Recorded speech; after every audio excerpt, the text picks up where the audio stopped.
So welcome everybody to the Tuesday, June the 23rd council meeting, committee of the whole. Long agenda today, and so I will be trying to keep us on a forward momentum while the excitement builds for FIFA tomorrow. I'd like to acknowledge that the land on which we gather is the traditional territory of the Ktunaxa, the Syilx and the Snipes people, and is home to the Métis and many diverse Aboriginal persons. We honor their connection to the land and rivers and respect the importance of the environment to our strength as a community.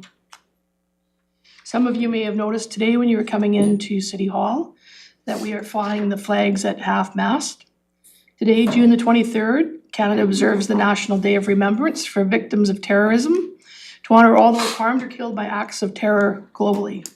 All rooted in the 1985 Air India Flight 182 tragedy, the deadliest attack in Canadian history, the significant date transcends a single event to stand as a national tribute to all victims of terrorist violence at home and across the globe. If I could, there's no late, I'm just gonna have an adoption of the agenda, please. Moved by Councillor Woodward, seconded by Councillor Page. All of those in favor? Yes. Sorry. Can we have a conversation near the end about the housing announcement and DCCs for the potential to send a letter?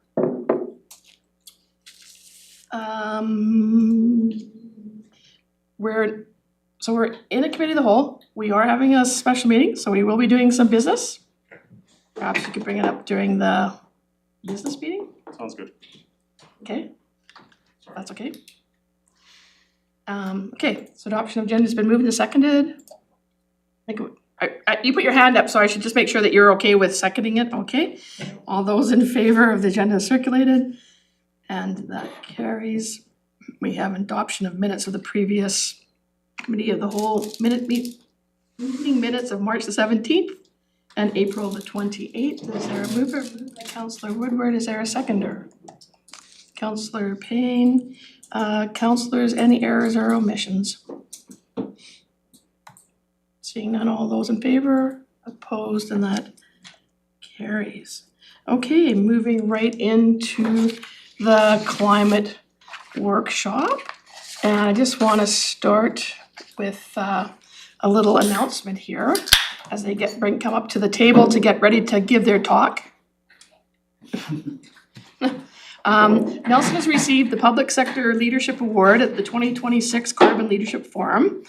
BC Embodied Carbon Awards for its innovative work reducing embodied carbon in buildings and advancing practical, community-driven, lower carbon construction solutions. The awards are presented by the Carbon Leadership Forum BC, a network of industrial professionals, governments, and researchers focused on reducing the climate impact of building materials and construction.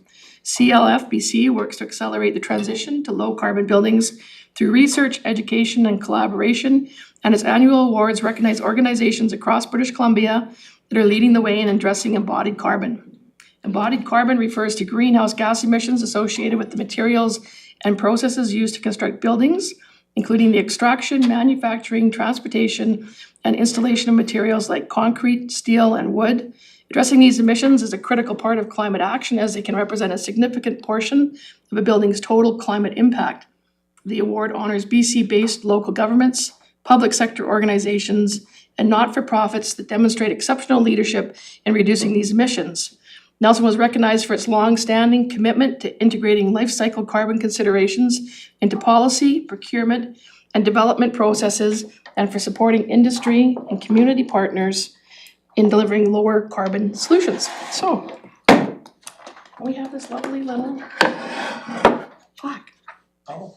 Yeah, so Right there we off a go. tree. Made out of a tree. So anyways, so congratulations to the climate team for yet again bringing home another award. So now over to you. So Carmen, I'll let you lead off and introduce your team. Great. Good afternoon, Mayor and Council. Thank you for hearing our presentation today. Emily Mask will be leading today's presentation with Brendan Rayom, available to provide additional context on specific work areas as we provide an overview of Nelson's first climate report card and the progress being made towards our climate goals. It's important to note that some of the information in the report reflects cumulative achievements over multiple years, while other metrics represent point in time data extending to the end of 2025. And overall, the report is intended to provide a high-level snapshot of progress, highlight key accomplishments, and identify areas where continued effort will be needed to align with Nelson Neck's long-term aspirations. And we know that we don't have as much time as we would like to have for all of the discussions and stuff. So due to that, if we could have questions come at the end, what we've done is we've actually put some numbers on each slide. So if you could just make a note of where you have questions, we will just at the end go right back to that slide and bring that back up. So with that, I'll hand it over to Emily. Thank you, Carmen. There we go. Yeah. So why we created the climate report card? At its core, it's about tracking and communicating progress in a clear and accessible way. Climate work happens across many areas, and this helps bring it all together in one place. It also gives us a much more complete picture of the progress of the work that's happened so far, not just individual projects, but how everything connects. Another key goal is transparency. This is a way that we share progress openly with both council and the community, and it's also about celebrating progress. There's a lot of foundational work happening here, and that makes this visible. It also highlights where we're focusing next. And finally, it helps us maintain momentum and accountability over time. By reporting consistently, we can track changes year over year and keep this moving forward. So how to read this climate report card. So I'll start with a quick overview of how to read this. It starts with a simplified version of our aspirational goals. The original plan approved in 2020 had a lot of technical detail. So this version has been designed with to be easy to read and understand. A key focus of the report card is readability and inclusion. There's a role for everyone in our climate work, and we also want to make sure that it's reflected in both the language and the concepts that we present.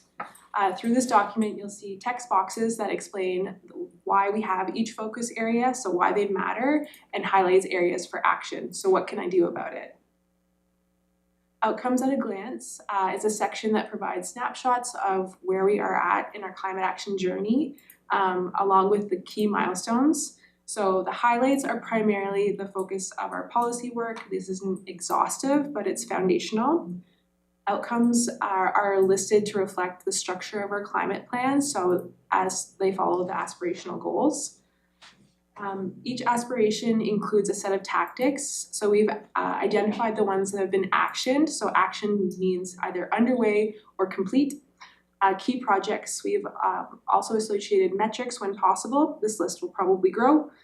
Since this is our first climate report card, it is a signal for year after year, while others are cumulative, so you'll see like a total over time. In some cases, we've included both 2024 and 2025 data, since sometimes both were available. So you'll also see stories, metrics, and snapshots.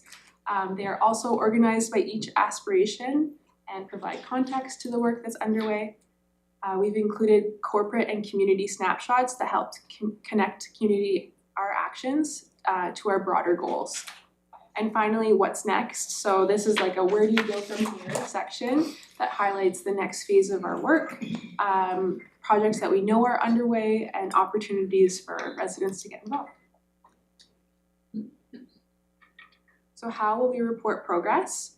The climate report card we're presenting today is a comprehensive version. It reflects roughly the past 5 years of progress and has detailed looks into our climate goals. Moving forward, we don't plan to produce full reports like this every single year, but we'll do more of like an at-a-glance update, and we'll use the city reports, annual reports, and other mediums to get that out in the public. These will focus on our indicators, trends, and also highlights. At a broader level, we'll do periodic full reporting, however that aligns with cycles. This approach helps balance reporting with regular and more accessible updates without duplicating efforts.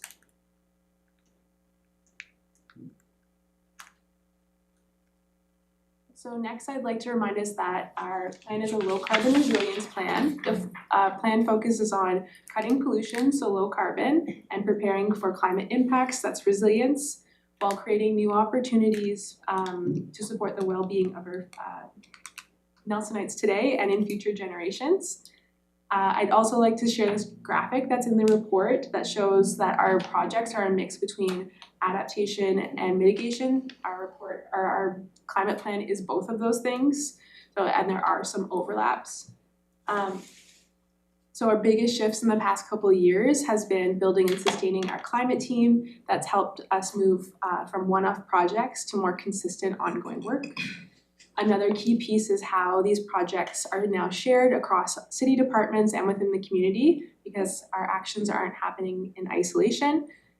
It's built into our planning, operations, infrastructure, and service delivery. We're also seeing climate considerations working their way into everyday decision making, and rather than being treated as something separate. So our work is cumulative and it builds over time.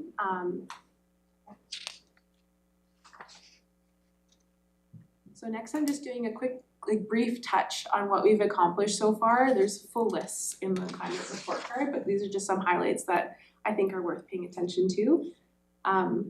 So on transportation, we're seeing momentum towards low carbon and more accessible ways of moving around the city. This includes our e-bike program, active transportation infrastructure, and growth in electric vehicle adoption. We're highlighting this. I chose to highlight that we have 137 EVs registered in Nelson because we expect that to grow in the next very foreseeable future, and to use that as an indicator over time. For collaboration, it's also a key part of our story because climate action happens across city departments and through partnerships. So not only delivered by this climate team, our current examples are that we're working with the library for an e-cargo bike program. We're partnering with Selkirk College on research on our urban forests, and we have 14 active climate partnerships that helped extend our reach and our impact in this work. For waste, this section shows basically progress that's beyond our emissions inventory. This inventory, it reflects disposal but not diversion rates. So metrics like recycling, food cycler participation, bear-resistant bins help us tell a fuller story. We're also starting to do more work in the circular economy with opportunities in the construction sector coming up this year. So that's important to help our actions move forward. So I chose that we have collected 300 tons of recyclables at curbside. So that's our teams are responsible for.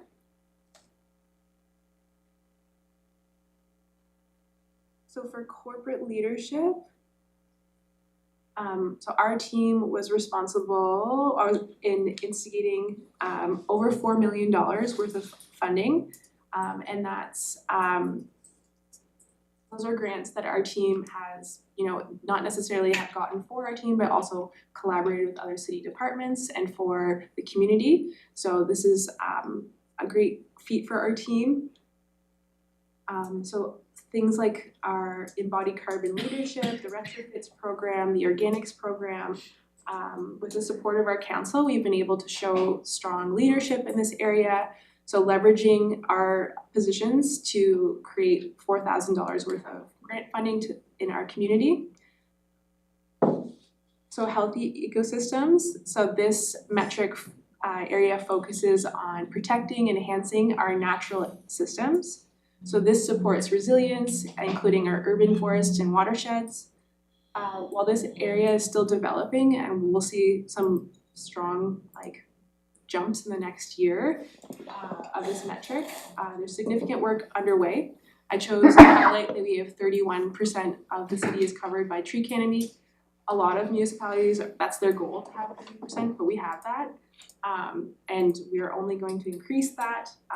We have projects like the urban forestry research that we're doing with Selkirk College and the project we're doing with the Columbia Basin Trust that will help us grow our urban forest, so this number will also grow. This work directly supports community comfort and safety, so when we have a good tree canopy, we have cool homes, we have more active transportation routes because they're shaded in the hot summer months. For the renewable economy, for the economy and renewable energy, this focuses on local energy solutions, so that's supporting a low carbon economy as well. We're seeing strong participation in the local renewable generation through Nelson Hydro, and what we generate through Nelson Hydro are solar gardens and growing participation in net metering. So we currently have 73 net meter connections, and that's people doing this out of their own instigation. We didn't have a rebate program like other areas have had in the past, but now we do through the Home Save program. You can access up to $5,000 to install solar, so we can expect to see this number grow. Supporting residents to also participate in the net metering program. So our corporate emissions snapshot, this slide is all about what's happening in our city's operations. So since 2009, we've reduced our corporate emissions by about 20%, which reflects steady progress as our services and infrastructure demands have also grown. This progress is a combination of initiatives. Key areas are fleet electrification, so that's moving towards lower emission options when we upgrade our vehicles.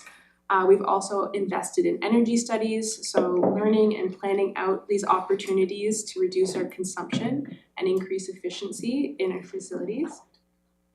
Building upgrades are another major contributor, so improving how our facilities are heated, powered, and maintained over time. And more recently, we've improved our data tracking and monitoring through the Senior Energy Specialist role, and this has strengthened our ability to understand and manage our corporate emissions. So facilities and capital are continuing to advance this work, and I'll hand it over to Brendan to speak about a little bit more about how we're furthering our reductions moving forward. Thank you. So, as Emily mentioned, we've seen that 20% reduction in our corporate emissions since 2009. And as she also mentioned, part of my role is in data management, tracking, and by extension of that, I do a lot of energy emissions and cost modeling for our corporate facilities and corporate assets, so inclusive of facilities and fleet. So that is using known projects that we're looking at completing as part of our capital plans and that are within our capital budgets. So an example of that is an upgrade of the cooling system within City Hall. That's a project that we've been looking at for a couple of years now and are now starting into the design phase. And through our support and partnership with Fortis BC on that one, we're able to move forward with external funding as well as more technical support on that. So we're able to put those projects into the model, and as we look forward over the next 5, 6, 7 years, that 20% reduction becomes a 32% reduction with known projects. Now, as our capital plan develops and we spend more time looking at energy studies, design, and scoping for our projects, that 32% will continuously grow as we narrow the distance between what our actual emissions are as a corporation of the City of Nelson and our aspirational targets. So as further report cards come out, we'll see that number narrow as more information becomes available. So a knock-on piece of doing this energy efficiency work and capital renewal, we're seeing continuous cost reductions in terms of utility costs for our facilities. So between now and 2030, we'll have avoided about $281,000 in utility costs for our facilities, annualizing out at 2030 at about $66,000 per year of avoided costs compared to if we have just done nothing. So there is tangible results beyond the emissions reduction, the environmental impact, the economic case of it, and the cost reductions do add up over time.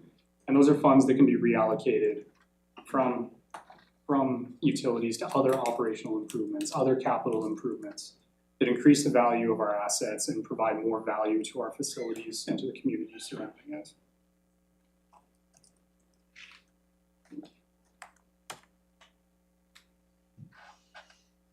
So this slide is about our community emissions. While the city has reduced its own emissions, we have overall our community emissions have increased by about 20% since 2007.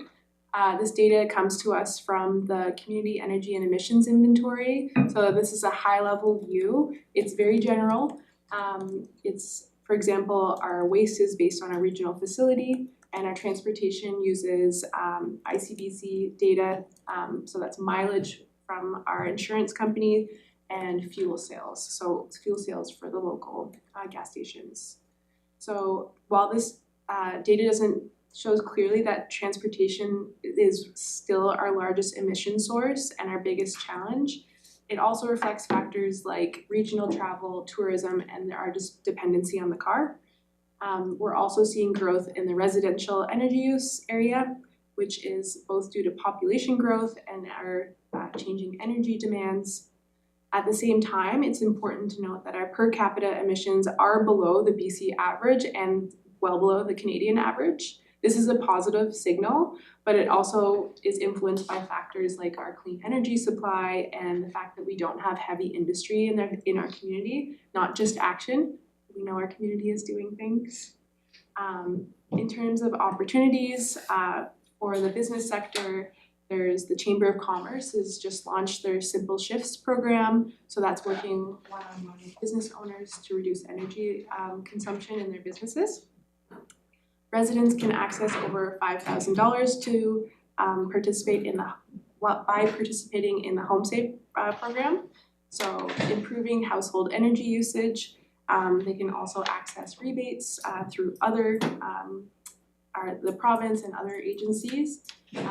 This is a positive signal. We've already seen strong uptake in that program with over 150 registrations since March. So a great launch for us.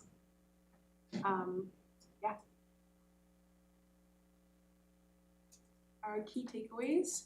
So there's a few key takeaways from this report. First, that climate action is a long-term effort, and that we're seeing these are still early days, we're seeing the impacts of several years of steady and consistent work so far, but that momentum will definitely continue. We're also seeing that many of these actions deliver real everyday benefits to the people who live here. For example, policies like Step Code are building homes that are more efficient, more comfortable, and more affordable to operate, while investments in active transportation are making quieter and safer streets to live on. At the same time, transportation is our biggest driver and our community emissions profile. Our emissions are shaped by tourism, regional travel, dependency on the car, things that are very systematic.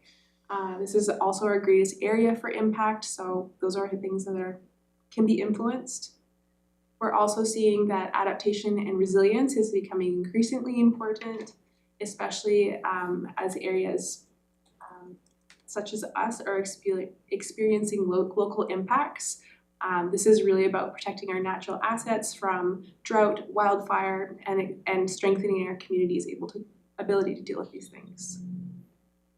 Partnerships are another key takeaway. So this work is collaborative. Relationships amplify our impact. For example, we're partnering with the Youth Climate Corps this summer to engage residents on water conservation, so that'll spread our ability to reach people in their homes.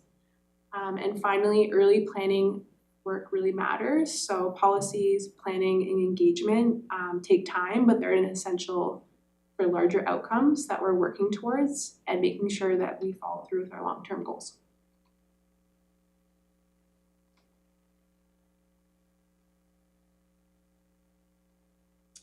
Thank you. And so while we have much to celebrate, this report really reminds us that climate action is an ongoing journey. And for a list of all of our climate action programs that residents can access, please visit nelson.ca/programs. And these individual actions combined with city leadership and community partnerships will help move us closer to the aspirations set out in Nelson Next. Thank you. Thank you. Any for questions? So questions, councillors? Councillor Wood. Thank you. Thank you, Mayor. Thank you very much. It's been really interesting journey since Nelson Next was completed and climate action team was put together. I'm wondering about, so obviously transportation vehicles are a massive, and heating homes, I guess. Those are the primary pieces. Are there some ideas around, like I saw when I was at FCM, I saw like a transit bus on demand. The e-bike program is, like when I tell people about it, they get, when I go to these conferences, they're like, wow, that's amazing. I did speak to the ex-mayor of Toronto and told him about how Nelson Next and our OCP, and they were blended together so that we have an OCP that is heading in the action direction. And he was really amazed at that and that could happen in a small town. So there was lots of positivity around that, but I was wondering about like if we are a rubber tire city for transportation and tourism, I'm wondering about some of the ways that we could work on that, some of the ideas that you might have for the future. So you mean like accelerating Well, it's the efforts towards yeah, I mean, reducing that? because ultimately, of course, people are going to make their own choices and they're private citizens. But I'm wondering, like, I was pretty excited to see that on-demand transit bus, and if that had any possibility or. Yeah, so ideas that we have in the works is, expanding our electric vehicle charging infrastructure. So how can we enable residents to make those kinds of choices? Knowing that a charger is close by is likely going to make you want to adopt an electric vehicle. Investments in our active transportation infrastructure, they're big, but they'll definitely encourage people to get on their bikes, and the same with sidewalks, stuff like that. Our electric buses also too. Yes, they're They're coming. gonna be great. The transit on demand thing is something that we've tossed around. How we influence that is to be, I guess we have to learn more about that. Mm-hmm. And I mean, the uptake on, sorry, Mayor, may I have a supplement? Yes, sure. Thank you. The uptake on the bike program has been wonderful, and I'm wondering, do you feel like that program is continuing to take off, or is it leveling out, or do we need to do more to advertise it, or how do you feel about that? I think that most people who, I think that homeowners that know, like if you're a new homeowner in Nelson, that's the opportunity to get people on board. But I think a lot of people that own homes here do know about it. So I think we will see a plateau. But I mean, other opportunities exist, like a bike share program. Maybe that's in the future for us. So people who can't buy, but maybe could, access one. Yes. A couple credit card swipes and you can have a bike. We do, if I can just add, we do ongoing marketing, especially this time of year and at this beginning of the spring. We did a few features online. We continue to sort of like watch those metrics and just be like, where do we need to market more? Thank you so much. Thank you for your work. Councillor Payne, sorry. I don't, Which one? Well, I didn't see your hand, so I'm going with him. that's what I mean. Yeah. I didn't lift my hand, so that's why we're going with him. We got it. Thanks for the report and all the great work. I'm pretty excited to see where we go with homestay. And kind of plug some of those holes to get some of those retrofits going. Some feedback I just have on this report is I contemplate how we look at this year over year as a report card. Love to see some more year-to-year comparisons so we can see where the numbers were before and just see our progress over some set period. I like the idea of having some sort of one-pager inside a report like that. That is like the nutritional label of where we're at for this snapshot. What are we emitting? Why are we emitting it? And stacking it in a way that you can just look at it and see it. And then pie in the sky for some future year, this e-bike mobility program that we have. I would love to see the low-speed electric neighborhood vehicles qualify for that kind of funding and have a pocket that's appropriately sized to do it. Otherwise, it's great to see the work progressing and see how we're developing that. dependencies in these areas. Can I ask a question? Yeah. Do you mean to be part of the e-bike financing program? I transform the program into more mobility, and I bring the upper level of vehicle you can get to those low-speed electric neighborhood vehicles. Maybe even mobility devices like scooters too. Like this is super accessible. Same, yeah. Some of them are. The way I kind of see it going is like we would have indicators plus minus, like what has this increased? Is that bad? Red. Is it good? Green. Yeah. So year to year we can kind of see if there's been shifts, so you don't have to go back to reports and be like, And love some What's color happening? coded cells. Thanks. Councillor Payne. I know there was some conversation about how are we able to offer the loan to non-owners? Where did we go with that? It came up at one point in time. I think some other communities are doing it. Is there a way to do it? I'd really be interested to know the other communities, how they're doing that. At the time, we really researched a lot and like looked sideways, underneath, different aspects, and every way we looked at it, it left the actual homeowner at too much risk because of the way that we loan money and the way that it's repaid on the Nelson Hydro bill. If it happens to default, then it does become the responsibility of the actual owner. So there wasn't any way that we could sort of get around that. And so what we did was we did a bit of outreach to some bigger employment centers and just, asked them to sort of look at having like a e-bike program within their own organization, similar to what the city does. We can use our, internal, we can use some funds for e-bikes and pay that back. And lots of companies do that for their employees, sort of like a payroll deduction. And so we encouraged people that were really, concerned that they weren't going to be able to participate in the program because they're a renter to go to their employer and sort of see if there was any appetite for that. So What are some of the companies in town that are doing that? yeah, the school district. Okay. I think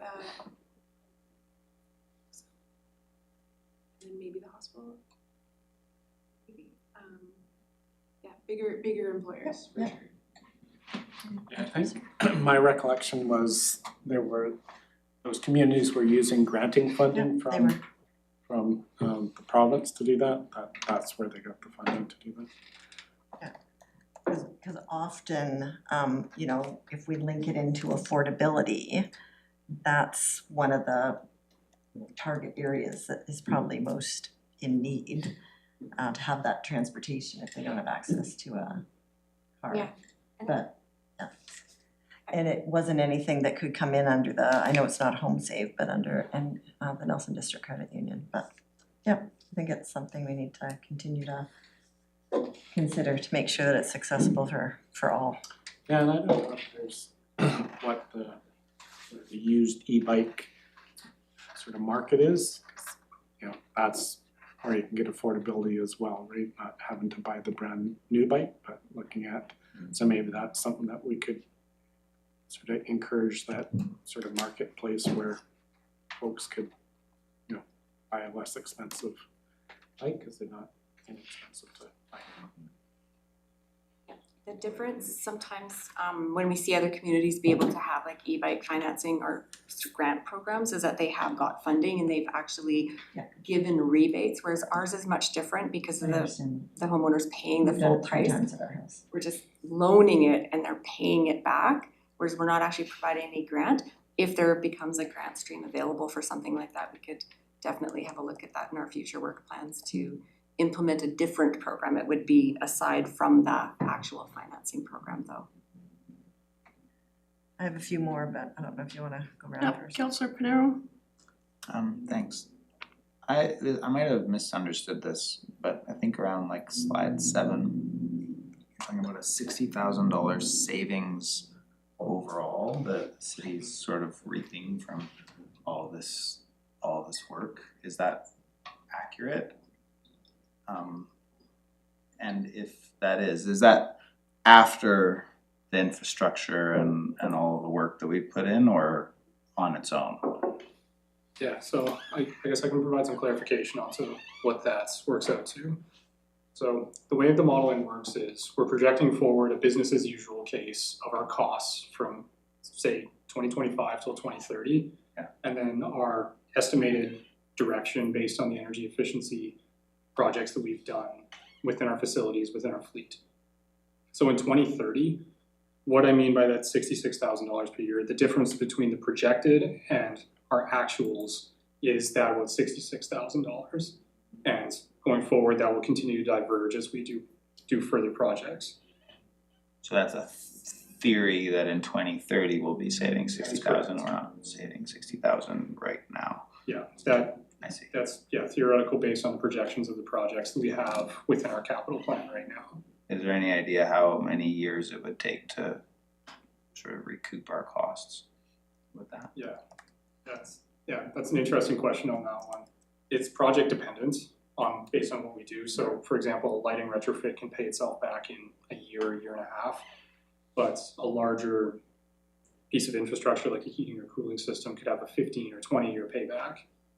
The difference in that is a lot of these projects that we need to do to renew our assets within our facilities have to be done anyways. So we need a new cooling system for this facility.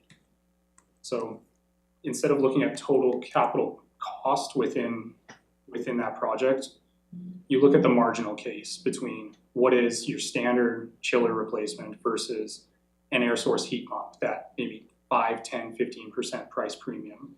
So because we have to do these projects, looking at that price premium lowers our repayment time and allows us to recoup value a lot quicker.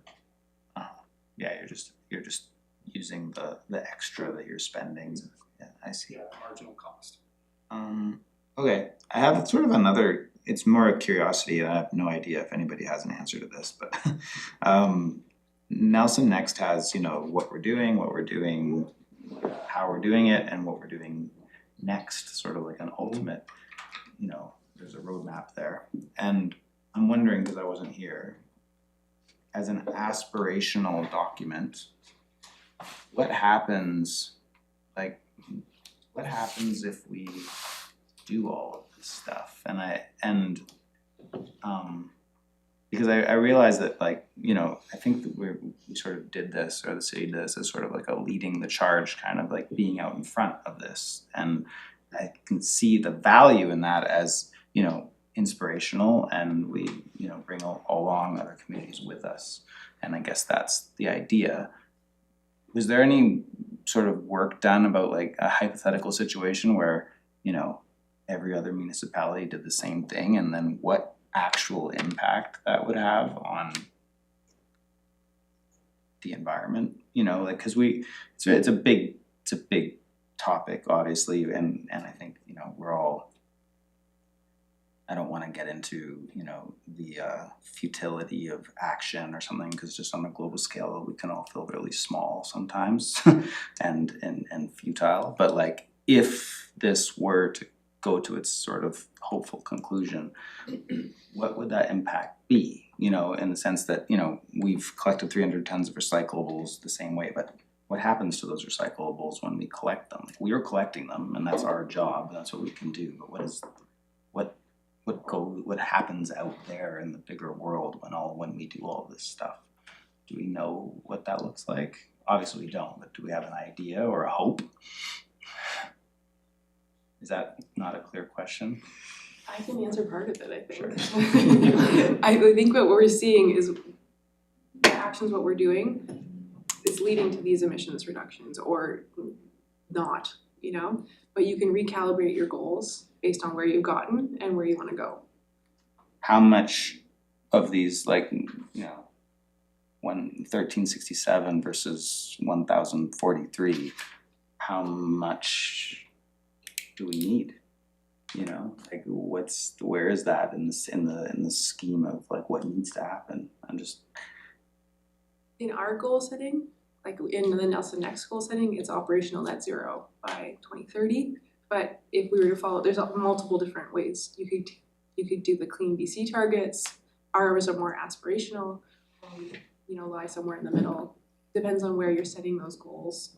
But like maybe you can ask the question in a different way. I could also speak to it a little bit too, like the impact of achieving any of these goals or progressing towards them is going to have a co-benefit as well. So we're not just looking at like, okay, the more reductions we make in emissions, Brendan showed that we also align that with cost savings, but there's also multiple other co-benefits, like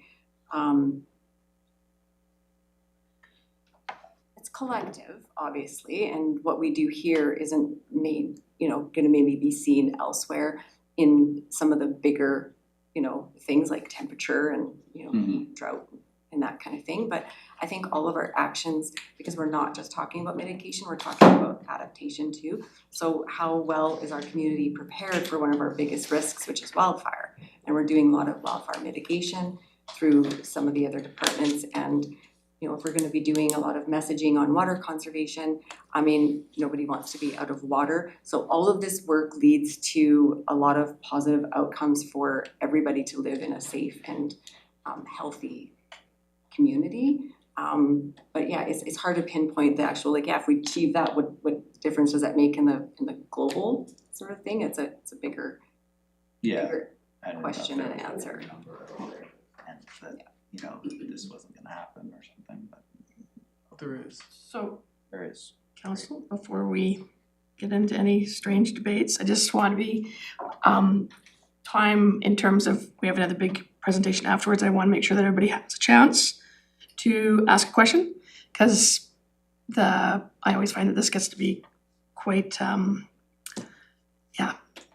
people have ideas about this work that we're doing. So I'm going to go to Councillor Lochtenberg, then I'm just going to check in with Councillor Tate after that if she has anything that she'd like to say. And unless there is something specific to the dashboard that you feel is not representative or that you need to have changed or that you'd like to see added to the dashboard, I think that would be a takeaway that the team would like to hear.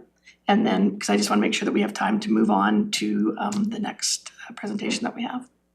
So you're next. So when we developed these aspirations, that was a council decision to go for that 75% reduction by 2030. It was pretty simple how we came to it. We just asked, what does the science say we have to hold the global temperature to essentially a livable state, which internationally at the IPCC and others have set that target at 1.5 degrees. And they said, if you're gonna hold the global temperature to 1.5 degrees, this is how you distribute it around the planet. This is what you need to achieve. And so we're like, well, let's just do that. Let's just do what the science says we need to do. Yeah. Then you take that and you perform an analysis. Like what does that actually look like? We identified that transportation was a key contributor in our municipality to the global emissions, and then buildings, and it kind of cascade down from there.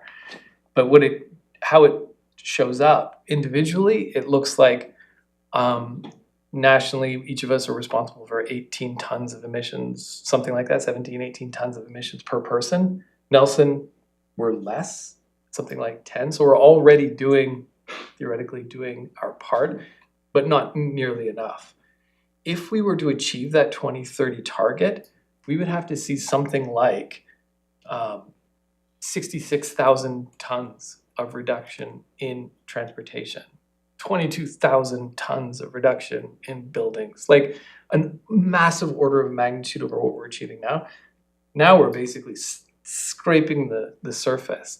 But so that's what we're talking about. If we did a wedge analysis as a part of this report, that would be pretty interesting, where you did the slices of each emissions and then say, okay, this is what we've achieved on transportation, this little sliver across this wedge to achieve that 2030 target. And it's not, again, just emphasizing to the public, we didn't just say, hey, let's be super ambitious and do something crazy. We just said, let's do the minimum. Let's do the absolute minimum that science says we should do to achieve a livable, sustainable planet. That's it. And then distribute it amongst us each individually. What does that look like? our responsibility as individuals looks something like complete electrification of your transportation, like moving away from your gas car, et cetera, you know, electrification of your house, you know, and on and on and on. It's pretty aggressive and ambitious for all of us individually, and something that when you took Nelson as an aggregate, it would have zero impact on the global climate. However, and this is the thing that we talked about from the beginning, and it still holds true.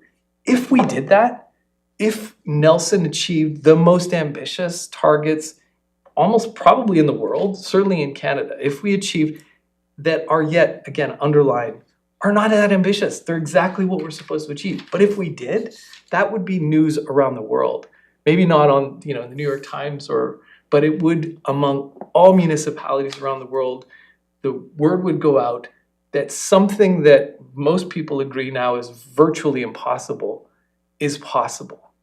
And the impact of that demonstration of possibility would mean that our contribution to this global problem would be profound, absolutely profound.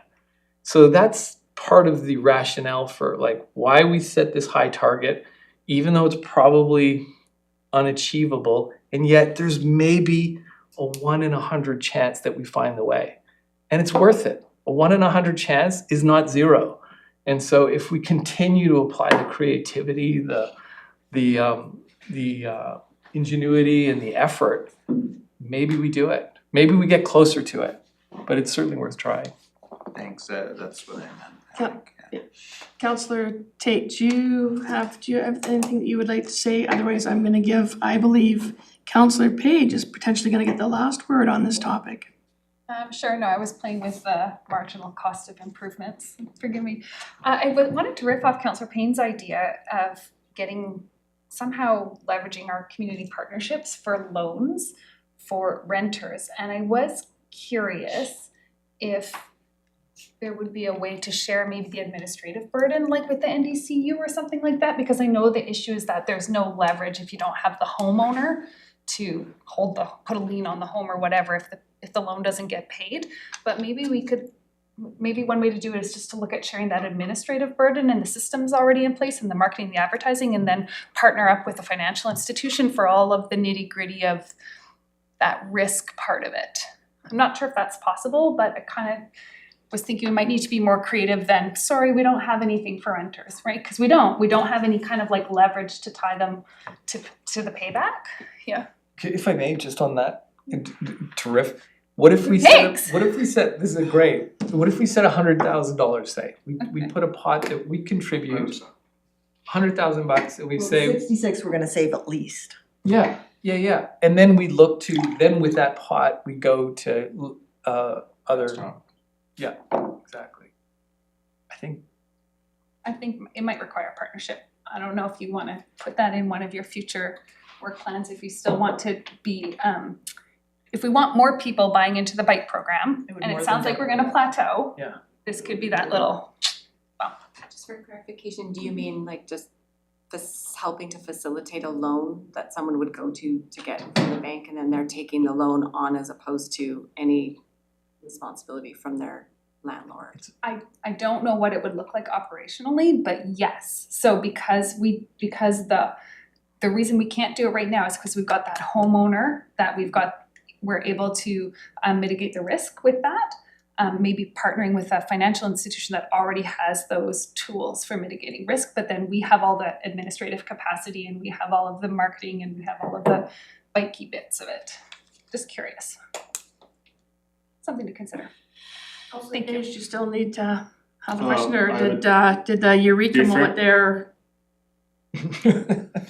I think that's one of the eureka moments, and you guys already know that I support moving in that direction, whether it's a partnership with the bike shops and what commercial financing is available or not, or backstopping it completely to really gauge real risk and get to understand how much it would actually potentially expose us to.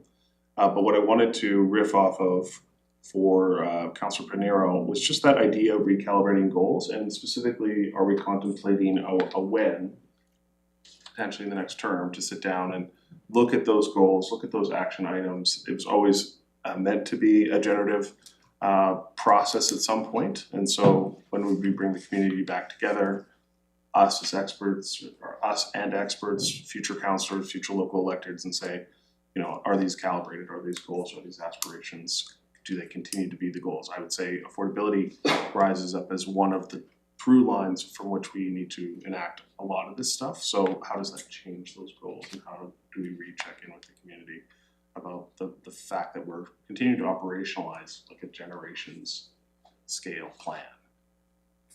So when? Is there like a date that is that? I would suggest, you know, the new council is gonna set their priorities. That would be where you would wanna. Let's write that down. set Strat that. plan, new council, new strat plan, decide how you wanna recalibrate the criteria.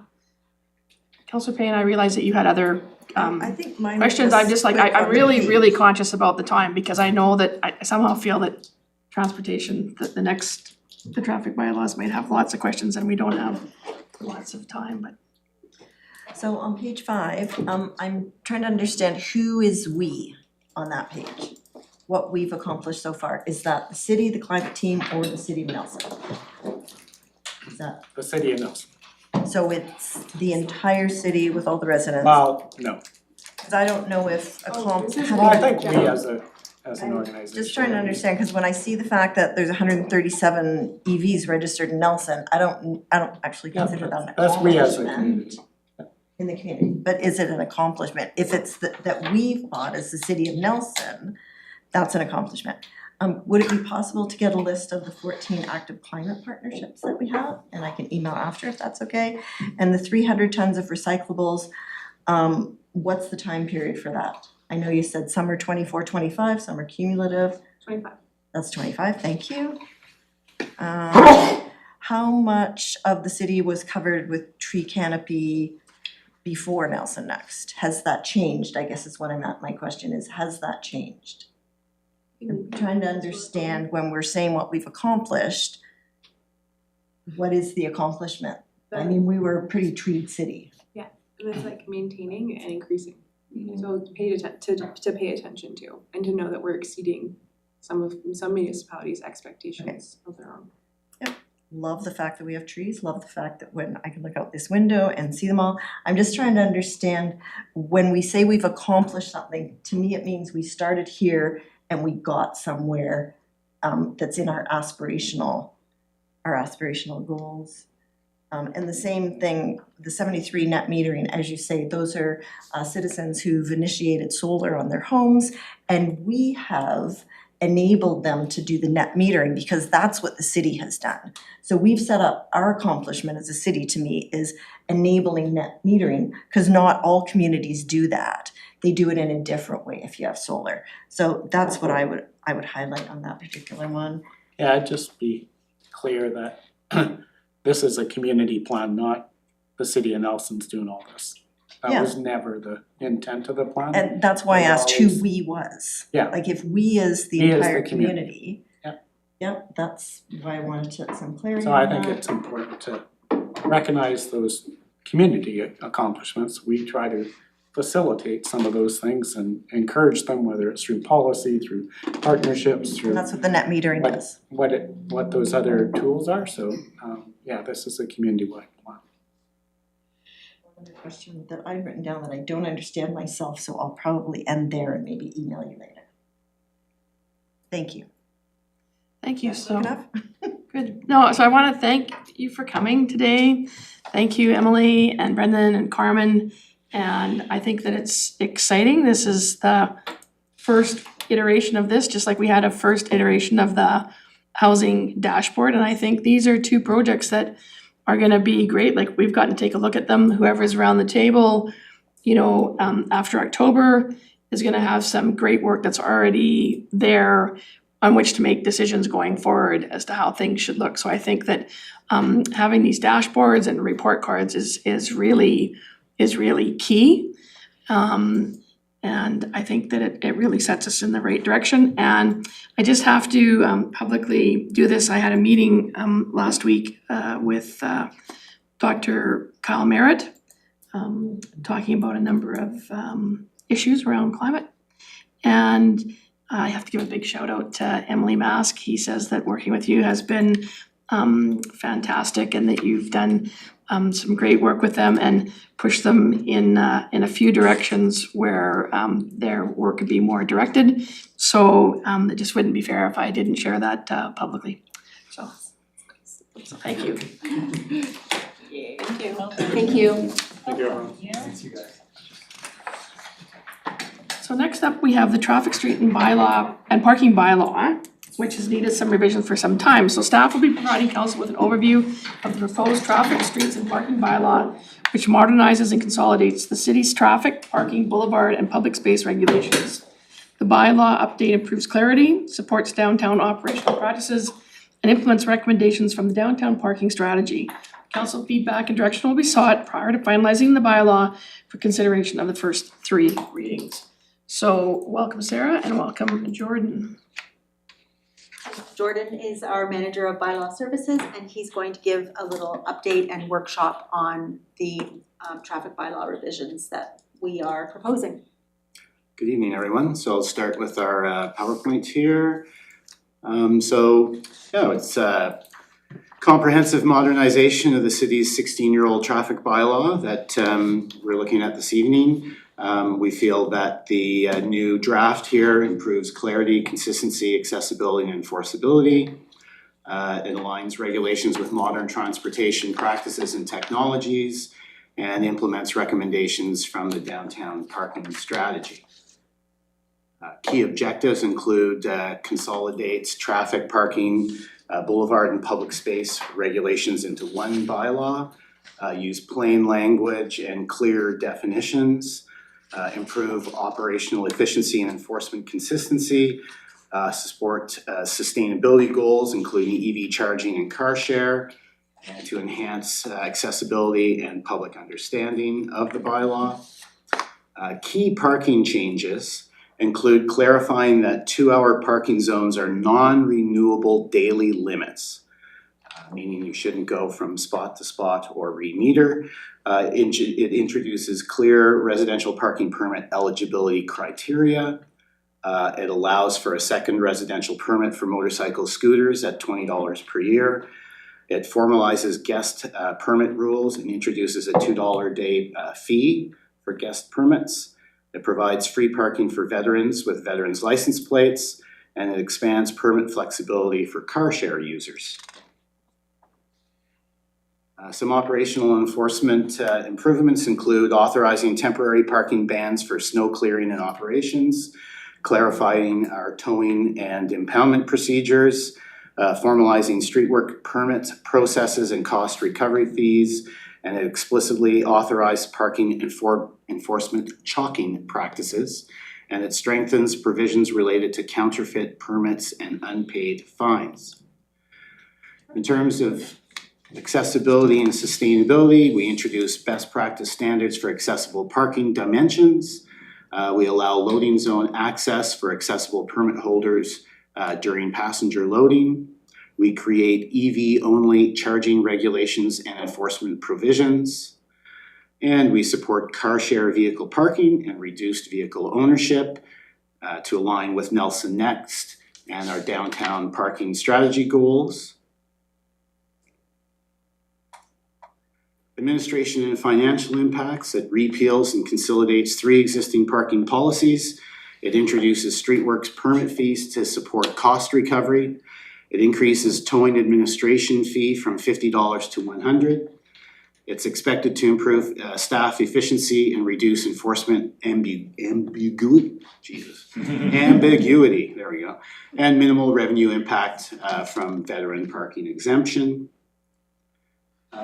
Council direction is requested. We'd like to review the draft traffic, streets and parking bylaw, provide any feedback and direction to staff, and authorize staff to finalize the bylaw amendments for the first 3 readings. Thank you. Councillor Lockenberg. Thank you for this. This is great work. A couple of things. I'll start with the veterans exemption. Yes. Can you explain where that comes from? believe there was a presentation to council from a group of veterans last fall. In our parking strategy document previously, I think in 2021, they looked at veterans parkings, but I think there was a bit of an assumption made around the age of veterans.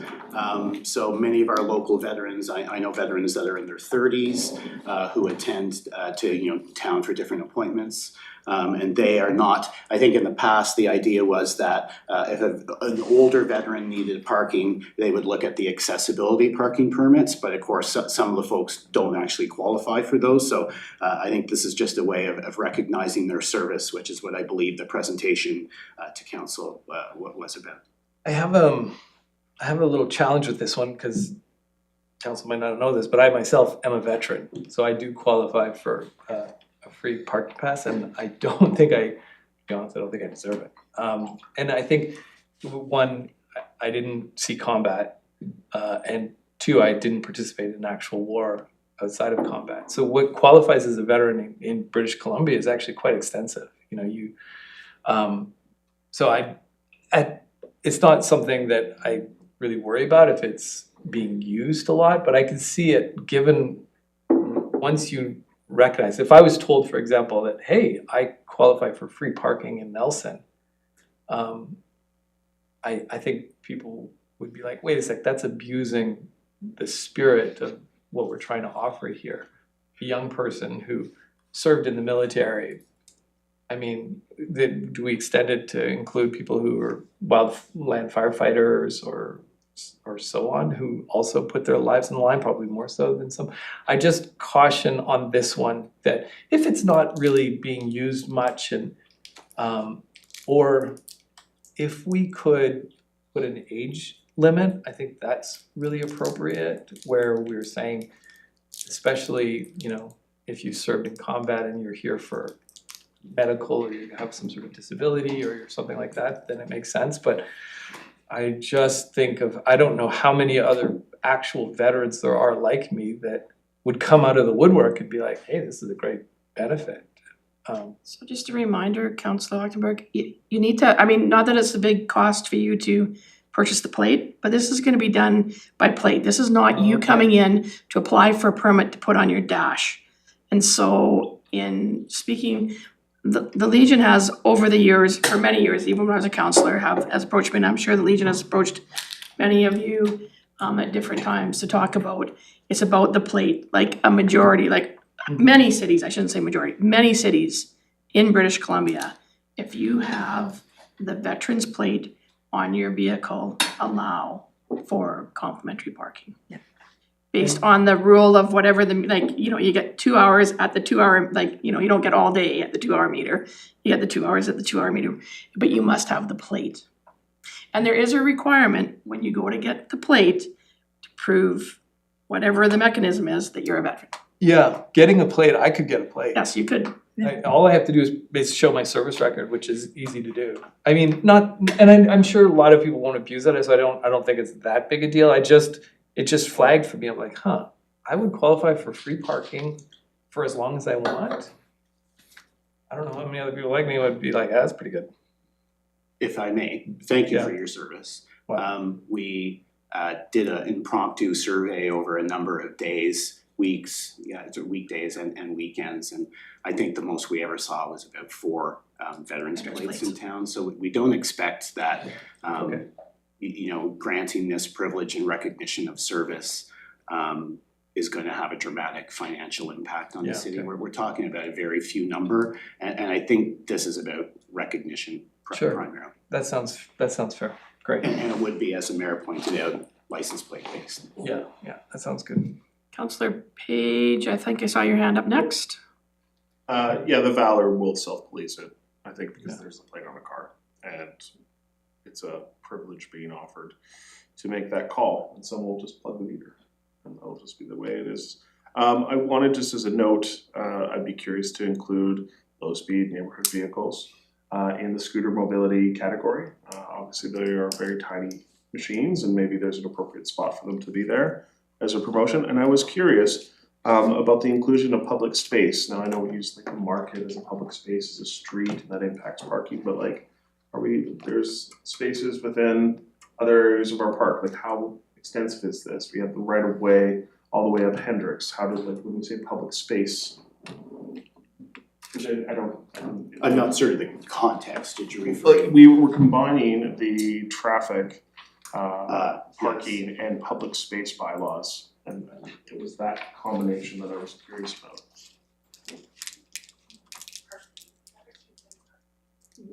So right now it's just called the traffic bylaw.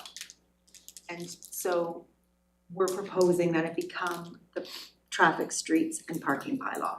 And then under key objectives, consolidate traffic, parking, boulevard and public spaces regulations into one bylaw. I'm not certain where you're. Key objectives. Sorry, you're in the, yeah, Okay. key objectives and public space regulations. Well, I think that could be referring to people using parking spaces or sidewalks for vending purposes. I think Okay. that's what we're speaking to in those circumstances. So it's to bring all that regulation into Community one. gardens and right of ways. I don't know that it's right of ways and community gardens focused, it's more around licenses of occupation and encroachments. Councillor Payne?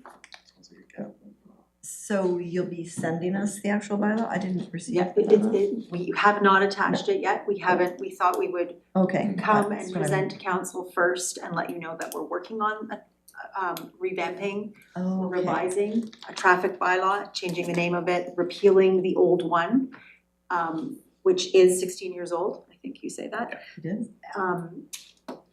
And so you will receive a draft copy of our proposed new traffic, streets and parking bylaw.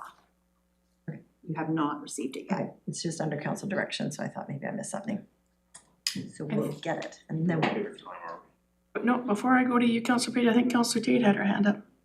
Thanks so much. I'm excited whenever we're cleaning things up. Can you clarify with regards to seniors permits and or veterans permits? Don't they have restrictions on them? Don't you still have to follow the amount of time and you're actually not allowed certain spots? That's just Generally, it's the time. Yeah. And we've discussed recently things like expanding where seniors can park, that sort of thing, but But not the longevity, not the time that they can park. So if they're in a 2 2-hour meeting, you get 2 hours. then they get 2 It's hours. So does that address some I of said your that to concern? him. Right, okay, so much conversation, great.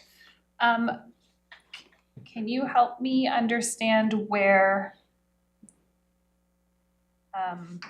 when you send it, can you send the old ones as well? Certainly. And then the new, because if you're consolidating them, it's hard to track what. We're not consolidating, we're going to repeal the old copy, the old version. And make a brand new one. And make a brand new one, but we will send you both. And we will. There's 2 that are gonna be repealed? There's one that is going to be repealed. Yeah. The one that has had numerous consolidations Okay. or bylaw amendments. That's going to be repealed, and a new one that incorporates, it's basically housekeeping. Okay. And it's modernizing it a little bit. Okay. Will be a brand new one, but we will send that to you. That's what we're proposing. Okay, thank you. And just to clarify, Sarah, on the other bylaws, is it some of the regulations in them that relate to parking that are gonna come out of those bylaws and go into this bylaw, or is? Yes. Cause I would think there's things in public space regulations that have nothing to do with parking or traffic that will still exist in It its own will, bylaw? in its own bylaw, yeah. Okay. What we've tried to do is make sure that we don't duplicate or Have some traffic regulations in one bylaw Yeah. and others in that other, yep, no, that makes sense. So I'm going to Councillor Pinero, Councillor Page, I know you're on the list. Councillor Pinero, who hasn't spoken yet, then I'm going to Councillor Woodward. And then, if in the midst of all of that, your question hasn't been answered, I'm back to you. Councillor Pinero. Yeah, I have 2 sort of curiosities. You were saying, clarify that 2-hour parking zones are non-renewable daily limits. So just to clarify, that doesn't mean that you're only allowed to park downtown for 2 hours a day, does it? No, Because that's it what that means- sounds like. Yeah, it means that once you occupy a spot for 2 hours, you should be moving your vehicle. To a The different idea spot. that's Different vehicles spot. rotating. Don't in bring and out. plus- It's not that plug your your license plate is then banned from downtown. 10-minute city. Okay, We're at 2 hours. Put a block of, like a block area well, it's a good, within that block, right? You just have to move out of You your just have to move your spot. vehicle. right, and then we have, and which brings me to another thing, in front of Wall Street Plaza. It's now because somebody ran over the meter. It's now app only and there's no specific stall there, you're just paid or you're not. I'm not sure how that works. So like first of all, I've had a lot of people express their desire and hope that a meter with actual money comes back to that space. It's a very prevalent voice in the community. And in that sort of like block parking, like you've paid for anywhere in this area, so that becomes a little bit ambiguous, the 2 hour thing. Yeah, so as we've heard, motor vehicle incident, the previous pay station, which I think was purchased in 2016, is destroyed. In the time, that's elapsed between 2016 and now, we've moved to pay by phone, and we have the app available. Right now, we have an ICBC claim, and I think we're trying to determine how much money the city will actually receive as a result of that claim, as a result of depreciation, et cetera. I did a little bit of research, and my understanding is that when the Hall Street Plaza was kind of discussed and approved by council, one of the things that we were looking for was a minimal number of encumbrances to pedestrian walking, because I did inquire about installing meters in that space, but we want to maintain kind of the visual appearance it has now. My position was that there's metered parking available immediately to the left and right of Hall Street on Baker Street, and that in the interim, while the decision is being made, once we find out how much money we're getting, that somebody, unable to use the pay by phone or a parking app would be able to park immediately adjacent on one of those 2 blocks on either side of Hall Street is what the thinking is. So it's still to be determined at this point in time. I don't believe you're gonna see meters go back in there, and I guess it's gonna be a determination once we see how. Meters or I don't meters think or we a will- pay station? Whether that gets put back or not, I think that's dependent on how much money we get for its repair. That's the only, because it's a duplicate service in the sense that really the only thing it facilitates is paying with coin. And again, my position would be there's coin immediately available, meters on either side in a very short distance. I did approach, like, for instance, DeVito's to see if they were interested in an accessibility parking spot right in front to kind of cater to some of the seniors that might be kind of coming for podiatrist or shoes. But that's the current status of it right now. Well, I just think that's the good reality feedback. is parking meters are going the way of the dodo bird at some point, so a future council will have to decide whether you give a coin option at some stage, but those meters are getting to end of life. Until the people that don't have cell phones actually get to end of life, I think, or go the way of the dodo bird.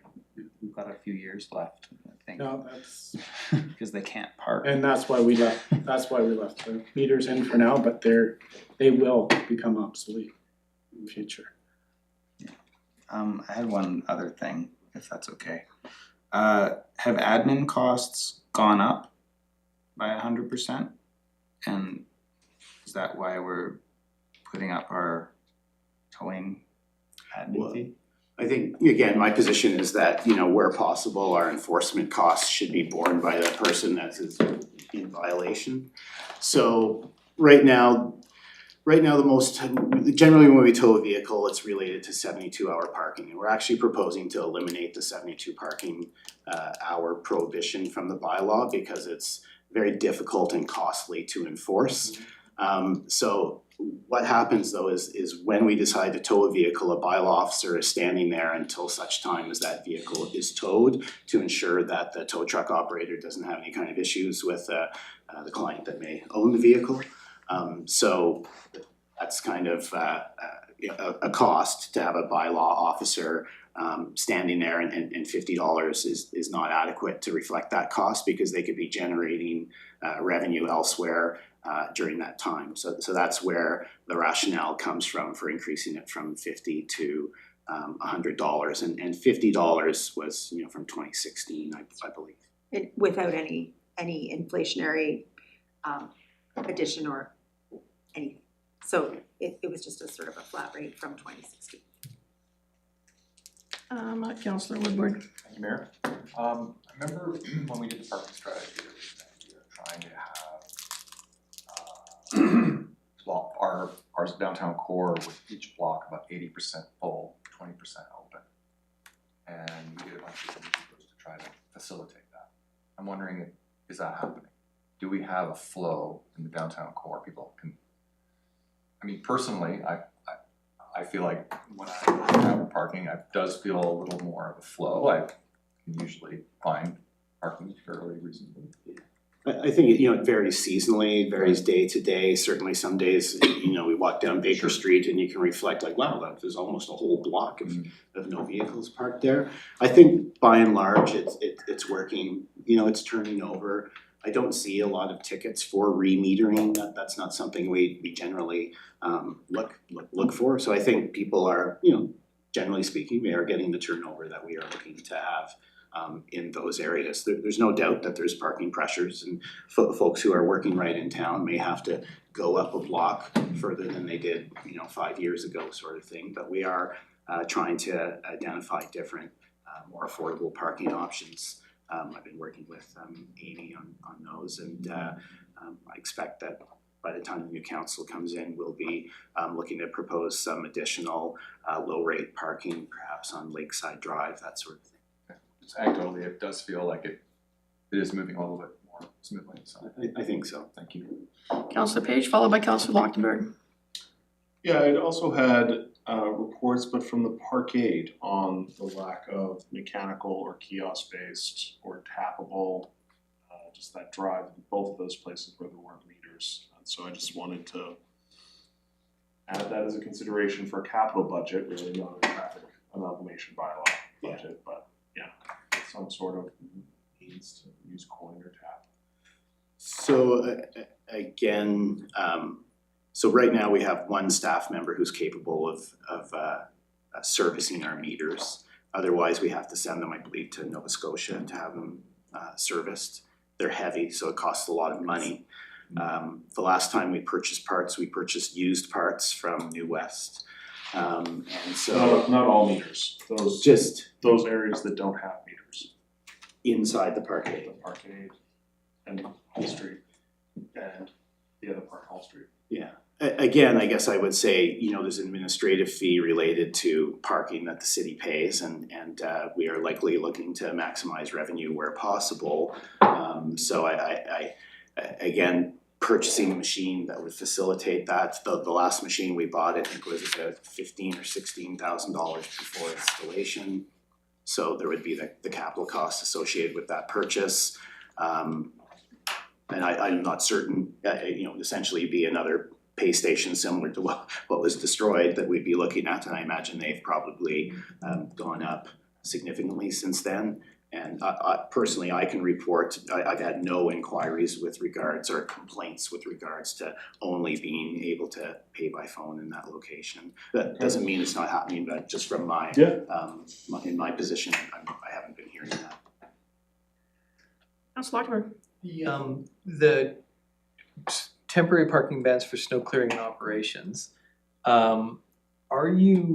is there a mechanism to rapidly tow violators for that? Has that been considered, and how is that going to be forced? Or Yeah, so I mean, the new bylaw, it speaks to the odd even rule that we essentially continue to have. And I think that it also provides that, you know, the city will provide 10 hours notice, I think, is what's in the proposed bylaw to area residents, that it would be a notice that was you know, be posted electronically, maybe on our social media feed.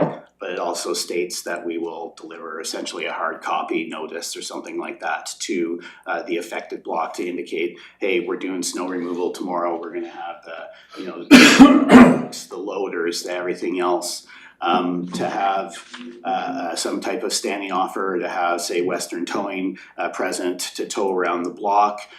It, you know, again, comes down to cost and who is going to bear that cost. So to me, if you have been given a notice, it's on social media, we've done the door drop, and your vehicle gets towed because you know, weren't there, didn't hear it, you're the one that's gonna pay the cost of that towing at this point in time.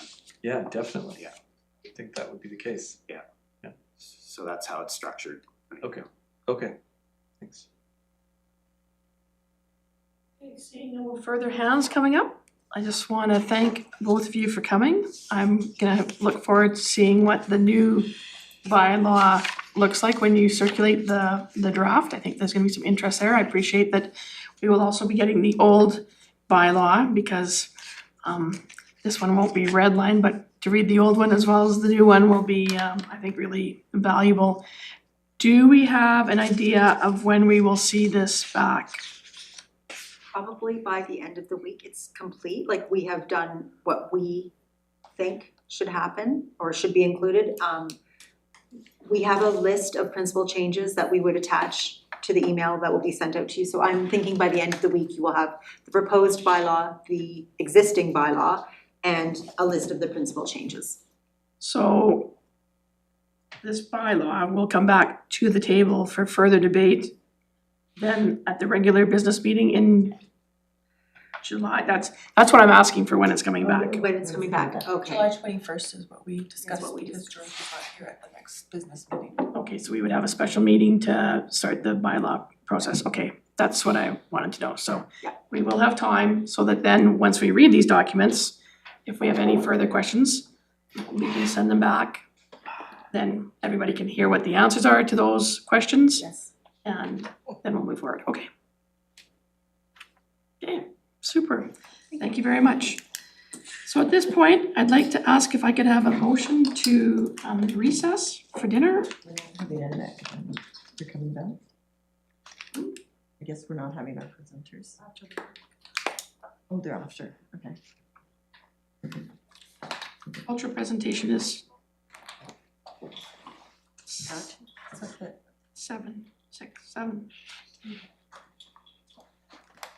Oh, right, delegations, I see that there. Yeah. Thank you. Yeah.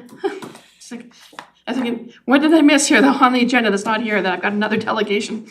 If I could have a motion to recess, Councillor Woodward, second by Councillor Lochtenberg.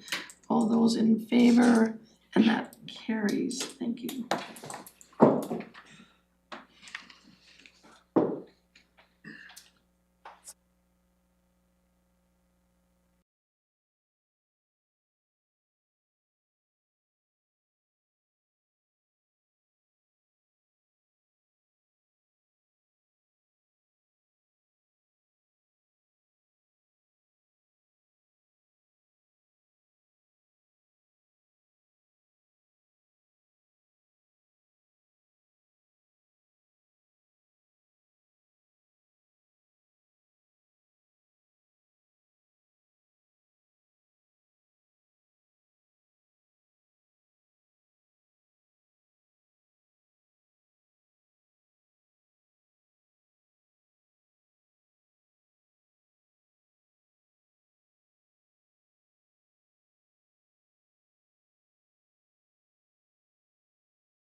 quite a bit of work here in front of us, and we've got a lovely group of people in the gallery today. So welcome. We will try to keep the air conditioning on, but it tends to get a bit noisy, and people that watch at home actually, I think, hear that more than us. And maybe on a good day, that's an okay thing, but we do like to make sure that the listening public can hear us clearly. So if I could have a motion to reconvene, councillors.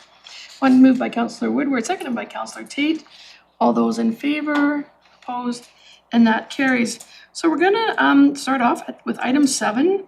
And so, City Manager, do you have a bit of a report? Yeah, just quickly, this week we've been preparing for the meeting requests for UBCM. So those are, between that and FIFA, we have been busy trying to get those things in. They're due tomorrow. So we've done a good job with that. The FIFA World Cup event is tomorrow at Lakeside Park, so we're hoping for a really good turnout. A bunch of our folks and volunteers are down there right now setting up, so it should be taking shape. Also was able to, who you'll meet later tonight, is Dan Geisler, our new general manager of Nelson Hydro. Started last week and got to have some time with him, and Scott is part of that transition. It's really nice to have that time for that transition, so he's busy learning all that's gone on between when he was here last and his new role now.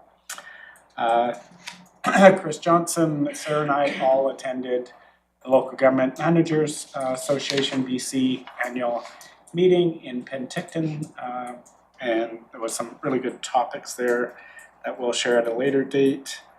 And the only other thing is we did have a good call with Prima Health around recruitment of doctors, etc. And things are looking pretty positive in our region. So that was good news to hear. And that's it for me. Okay. Yeah, just quick sort of general update, seasonal work. This is our busy time of the year for getting everything rolled out. As everyone knows, things grow fast, and so just getting all the plantings in, getting make sure that we're keeping up on the fields, helping out with FIFA. We've had a really big push up at Gyro. The pool hasn't seen a lot of investment for the last few decades, so spent a bunch of time up there. It's now got water in it. Ready for the season to start up there, so that's good. And beyond that, just waiting for basically the growth spurt that we go through this early season. We got all the plantings in, all the watering, but then once the growth spurt slows down, then we can return to some of more of those individual jobs. So we got our summer students that are on and working away. That really helps us with that, and managing the downtown core. Again, our focus this year will be on sort of the beautification of the downtown core, down the Hall Street corridor, down to the pier, and supporting all of our parks as well. And that's about all that I have for you. Also Payne, question. When does Gyro cool? I'd have to check with the RDCK. They run it for us. Okay, Yeah. okay. Usually It's usually right after 2nd of July. Thursday. Okay. Yeah. Okay, yeah, I just wanted Next to school Thursday. was out, I didn't know if they coincided, but Yeah. it's after the 2nd of July. It's just July and August. Awesome. Question. I just wanted to follow up, it just triggered me when Manager Bylaw was here, because I'm not feeling the angle parking long trucks thing is getting any better. Is anybody noticing that? I'm finding that, so I'm just curious about how many infractions have we actually given people around that? It was sort of stunning to me. I don't even know how the guy did this yesterday, but I was picking up my daughter from a dentist appointment. I was coming back, and in front of Oso, there was a truck with 2 bikes on the back that had backed into angle parking. So it was only sticking out a little bit that I had to go around it, but I think he had obstructed the sidewalk with the bikes. I thought it was pretty creative, but I still felt it. So I personally am not feeling any safer cycling down Baker in particular, and again, even driving to get around some of those vehicles. We know now that with the angle parking on ward, you know, the street is, the options there are a little narrower. So I'm just curious to find out where we're at with that. Sure, we can, Do we, yeah. Well- can we do a brief survey to the city? Does anybody feel we're safer out there? We want to encourage people around active transportation, but if it's not safe to, I think one of the challenges, so if, you know, you're talking about like cycling, cyclists would have zero angle parking because it's dangerous, it has blind spots when people pull out. So one of the things that hopefully gets encouraged out there is commanding the lane when you're cycling. So being closer to the yellow line, and then that gives a bit more room for those angle parking to pull out. You know, it's a balance for us, you know, to try and ensure that there is enough parking while still being able to move around town and being safe for cyclists. So, you know, one of the real things that we're trying to encourage people is just drive a little slower around town, and it does. But like the long truck thing, we were intentional about that. You know, we have sled deck season, and now we got bike rack season. So yeah, well, we can find out how we're doing on the sort of infractions, how that enforcement's looking, and we can get back to you on that. But you know, I think one of the things that, you know, we really try to encourage people to think about is A, other people when they're parking their super long vehicles and where would be a more appropriate place to park. But then B, just, you know, taking a bit of a breath downtown, you know, driving a bit slower in your car, and, you know, if you are a bike, sticking closer to the yellow line until you need to veer off to make a turn. I'm driving pretty slow downtown. I personally believe in the 30-kilometer speed limit around town. So if you're driving behind me, just get used to that, because that's generally the speed that I'm going. Good bumper sticker. It is in Nelson next, just so you know, it's one of the aspirations to have the entire city go down to 30 kilometers an hour. But it doesn't save me from having to cross the center line with one. It doesn't matter how slow I'm going. Yep. I still have to cross the center line, and if I have to stop for oncoming traffic, then I am impeding traffic. And I think Baker Street, we know in the tourist season, there's enough traffic on there, and we don't want to impede that flow of people. So I just wanted to follow up, because I haven't noticed, and I checked in with a few other people, and they were feeling the same thing. So it'd be nice to know, if we are ticketing people, it should be a good source of revenue, I would think. We will inquire on that. That'd be great, thank you. Councillor, any other questions for city manager or the GM? Are there good places to remind folks with longer vehicles to park? Are there better places? Yeah, I can't recall if we do have an area in our flyer that we identify larger parking areas. I don't know how well we're necessarily communicating that now for like that a tourist would come to town and see it. I know on the website we have the infographic. I wonder if, as we're getting better at it, if either the infraction itself would have some more information on it, or, you know, that first warning, something like that, because I think it might not be clear what the good alternative is. Yeah, but I love the slowing down as well. Okay, seeing no further questions, councillors, it's been a while since we had in some reports, so if there's anybody that would like to do a report at this time. So Councillor Lochtenberg, Councillor Payne, did I see your hand up? Okay, and then Councillor Whitworth. Mine will be quick. Today, the West Kootenay Transit Committee met in Trail, and we had a pretty robust discussion over an upcoming fare review.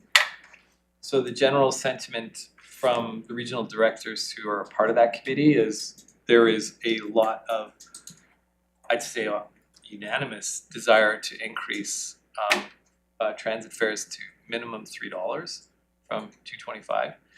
The recommendations we're likely to get from BC Transit suggest similar, because it's been so long since there has been a fare increase and the cost pressures are mounting from all fronts. So just a warning on that. There's a fare review may, but not necessarily involve public engagement.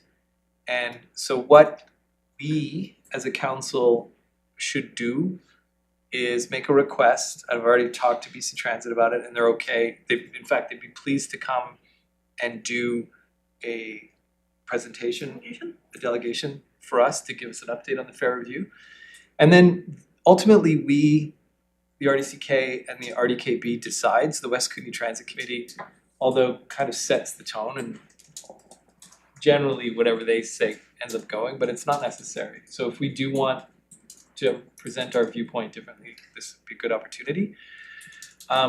If we proceed quickly through the process, then a fare could be increased this fall. So just like it can move pretty quick on the fare review, so just wanted to share that with council. If we went through a public engagement process, which happens 25% of the time with fare reviews, they also can go pretty quick. And in fact, one of the things I think that BC Transit might try to do is just squeeze a whole public engagement process in over the summer. So again, if you want to encourage our residents to give feedback, look out for that. It'll be on the BC Transit website, and there'll be notices posted up about that to offer your opinion. The second thing on the transit front is a service review is coming as well. And I think that's ultimately where is a more critical and important process. I mean, fare review is important, but what I hear from riders is there's more complaints about insufficient trips or routes, like especially, for example, the Salmo-Nelson commuter route, Sunday service. There's certain things that the public feels pretty strongly about. So this is the chance for the public to weigh in on what they'd like to see. The service review process lasts 1 year, goes through a number of stages, including pretty comprehensive public engagement. So that's the big two items. Other than, the last thing I should say is we do have, as we've heard, 2 electric buses coming to Nelson. The future, and I've had a number of requests or questions about this. The future in the BC Transit plan is full electrification by 2040. That's very open to interpretation because for one thing, there's no small buses, there are no electric or hybrid small bus options, so you can aspire all you want. If there's no bus there to purchase, then that's that. However, there is a hybrid option that they're going to be rolling out too, and I don't know if staff knows about this. Jody will know now, but there's a hybrid option that will be rolling into our system as well. So for those who were interested in electrification, some buses are coming. It's much slower than we've expected and wanted because of the infrastructure work, but the hybrid is the best, probably near-term solution. It's not plug-in, it doesn't require any additional infrastructure, so it could roll in pretty quick. Councillor Payne. Can I just ask a question about that? So I'm listening to $2.25 to $3. Mm-hmm. Like the last fare increase was $2 to $2.25. Yeah. And yeah, I just think we're talking about affordability all the time. Yeah. And if you say it fast, it doesn't sound like that much unless you're a regular transit user, especially living on government benefits. That's big. So unless they're talking about some other option for, low-income fare passes or something like that, then that'll be an interesting conversation. Yeah, and I should say thank you for that, because one of the things to note is there are fare options available. So if you're on social assistance, you can get a pass, and apparently it's very underutilized. A lot of people simply don't know about it. So we can communicate that option is available. So that's number one. Number two is the strategic intent of a lot of these fare increases is to shift people to the 30-day. So you might have the per trip go to $3, but we might actually see a decrease in the 30-day fare to shift more people there. Okay. And that might be a really good compromise. The second thing I should note too is we have currently a 90-minute limit on fares. What we're talking about doing is essentially a 2-fare cost to get a full day pass.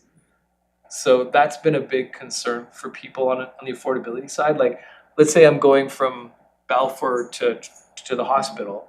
I actually run out of fare and then I come back. But for the price of 2 fares, you get the full trip and back as long as it happens within a day. So looks like it's it's on the table as a creative solution to that affordability. I think that's what Kelowna did recently. I think Kelowna did I think- that. Yeah, I was gonna say, I I've think seen you're- that somewhere. I think you're right about that. The final thing I should say is, yes, we do have the tap, the card tap. And that has been, there's been a really solid uptake on that, so that is some good news, I guess. Thank you, Councillor Lochtenberg. Councillor Woodward. Thank you, Mayor. So I went to the most recent chamber meeting as the rep, and just wanted to cover a couple of things. So our community safety officers came and they gave a presentation about all they're doing, and there was a lot of really good feedback and response to them. And I think the general thing I heard at the table was that people felt like between CSOs, more policing and more bylaw, it feels calmer downtown and just less stressful, and so business people are seeming to be happy with that. So that's good. So I also Kootenay Lake Tourism, just all wrapped into this, had their AGM, and they seem to be doing very well. They have quite a large plan about how they're going to try to advertise in the States, and they're actually advertising all the way in Toronto. And they're working in a regional way, so they're actually working with other Kootenay Lake tourism type, like Kimberly has one, Bernie has one, they're all kind of working together in this idea of like a regional approach to tourism. And the one thing that kind of stuck in my head at the AGM is they talked about, there's a lot of people who live here are, don't want over tourism, but we need tourism. So there's this, they're trying to do this communication to the public that come and visit us, but these are people's homes. So, it's like you're coming to visit people where people live. So that's kind of their byline, which I thought was kind of an interesting take on advertising tourism. Of course, deep into planning, Chamber's deep into planning with the Canada Day celebration, which happens on July 1st at Lakeside Park as regular, and it's all going ahead. Not sure about fireworks this year. It's a little bit up in the air whether that's going to happen or not, just so you know. And the last piece is the Railtown housing project is full steam ahead, and they are moving along. They're Tom Thompson, the ED of the chamber, said they're actually under budget and on time, so they're moving quickly. Do we get a refund? And it's looking really positive for them to get that project done on budget and on time. And the last thing was I did my piece. I was do a few items from our agenda. We talked about it at the table, and one of them was a step code. Nelson's implementing, and we had a good discussion about step code around the chamber table. And one of the concerns I heard was, of course, as we rise these step codes, the cost of construction, could go up. And so there was a reflection there that to try to manage that process of escalation of price through as we move up the step code. That's what the table told me. That's it. Thank you, Councillor Woodward. Question, Councillor Payne. That just reminded me of a question that I did have for either the GM or CO around water restrictions. What are we looking at right now? Yeah, definitely watching it closely. For those of you in the room and on the air, we're a bit different than a lot of these communities that have been on restrictions since early on because we don't have a large reservoir. Our reservoir is the snowpack and the surface water. So yeah, we're doing good now. Obviously, it's been a long, hot, dry spell here, but we do have a weather breakdown coming up. Hopefully, sometime Thursday. later Wednesday night, early Thursday. Thursday. And where we anticipate a fair bit of precipitation, so that'll likely hold off the restrictions or any increases in restrictions for a while. But just so council knows, you will be seeing our launch of our demand management sort of water ambassador type program. Right. Yeah, so that'll be rolling out. It's a big part of the garbage mailers. So those are already, I think, gone out. They'll be arriving in the next week or two in homes. And so there's a water demand management portion to that, and then the continued just sort of social media and educational push all the way up through to when we have the Youth Climate Corps helping us out further into the summer with direct engagement and tabling and door knocking and that type of thing. So this is, as we discussed during budget time, this is our we really wanted to get back into the game of that demand management side of things. So this is us starting to roll it out and sort of developing that program. This is sort of 1.0, and then next year will be 2.0 and so on and build as we go. But Maybe even rain barrels, who knows? And just a reminder is that people forget that, our normal watering requirements are, even and odd. That's not a water restriction, that's our normal waterings. So just a reminder that if you're in an odd house number, you should be watering on odd days, and if you're an even, you should be watering on even days as our general requirements. And I know it's an expense, but I was just actually at a friend in another community and there was a fridge, she had a fridge magnet that said that. And at the different levels, because if it's right there, it's just so much easier. I know it's gonna be on the mailer. We do put our garbage mailer right on our refrigerator, so it's great information, but yeah. Other councillors, Councillor Page.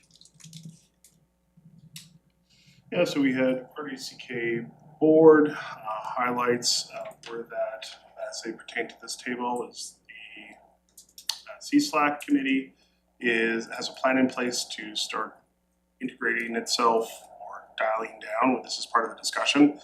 Dialing down from an independent service committee that does its own taxations as its membership dwindles, and making that climate body of work more board work. And there will be some additional reporting coming back to the whole board on whether or not there'll be some sort of standing committee to replace it. That's going to have impacts on us.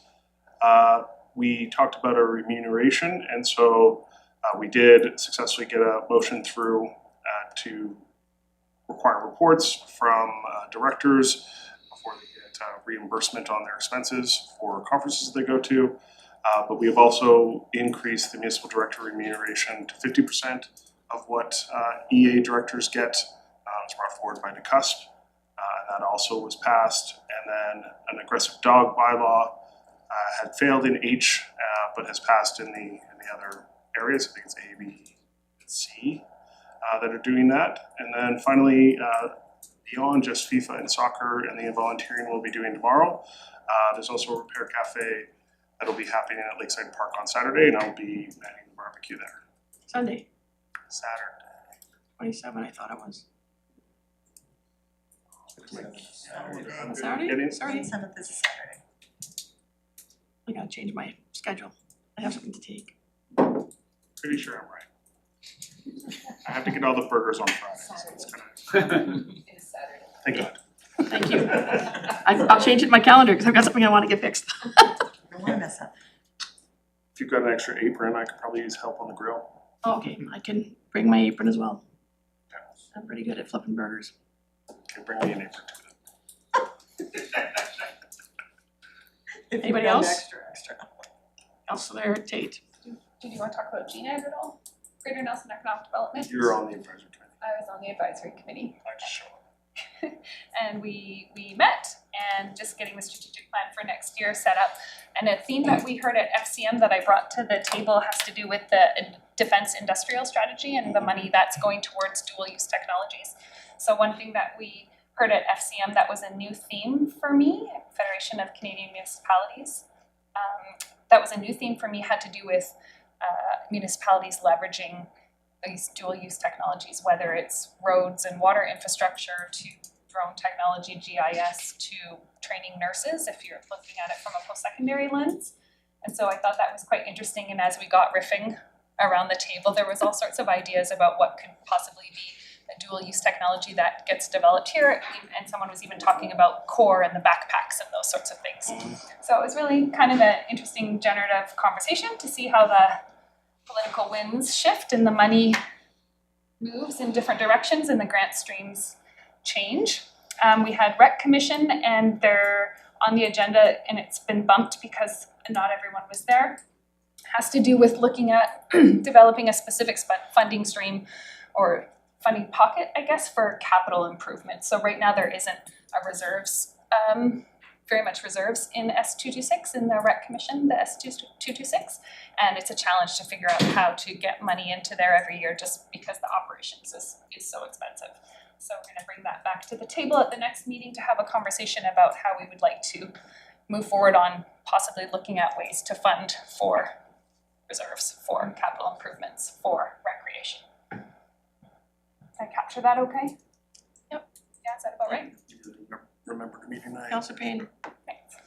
Yeah, I guess I just have a question on what was the follow-up and the follow-through and the future plan from the community engagement that happened? Where are we with that? What should we be expecting next?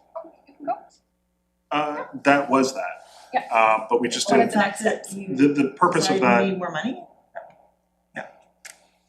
Are you talking about like long-term planning, or are you talking about the expression for the public that they were willing to make No, there was contributions? so much concern that a piece of property that was felt to be designated for recreation was gonna be shifted to something else. It's a city council decision.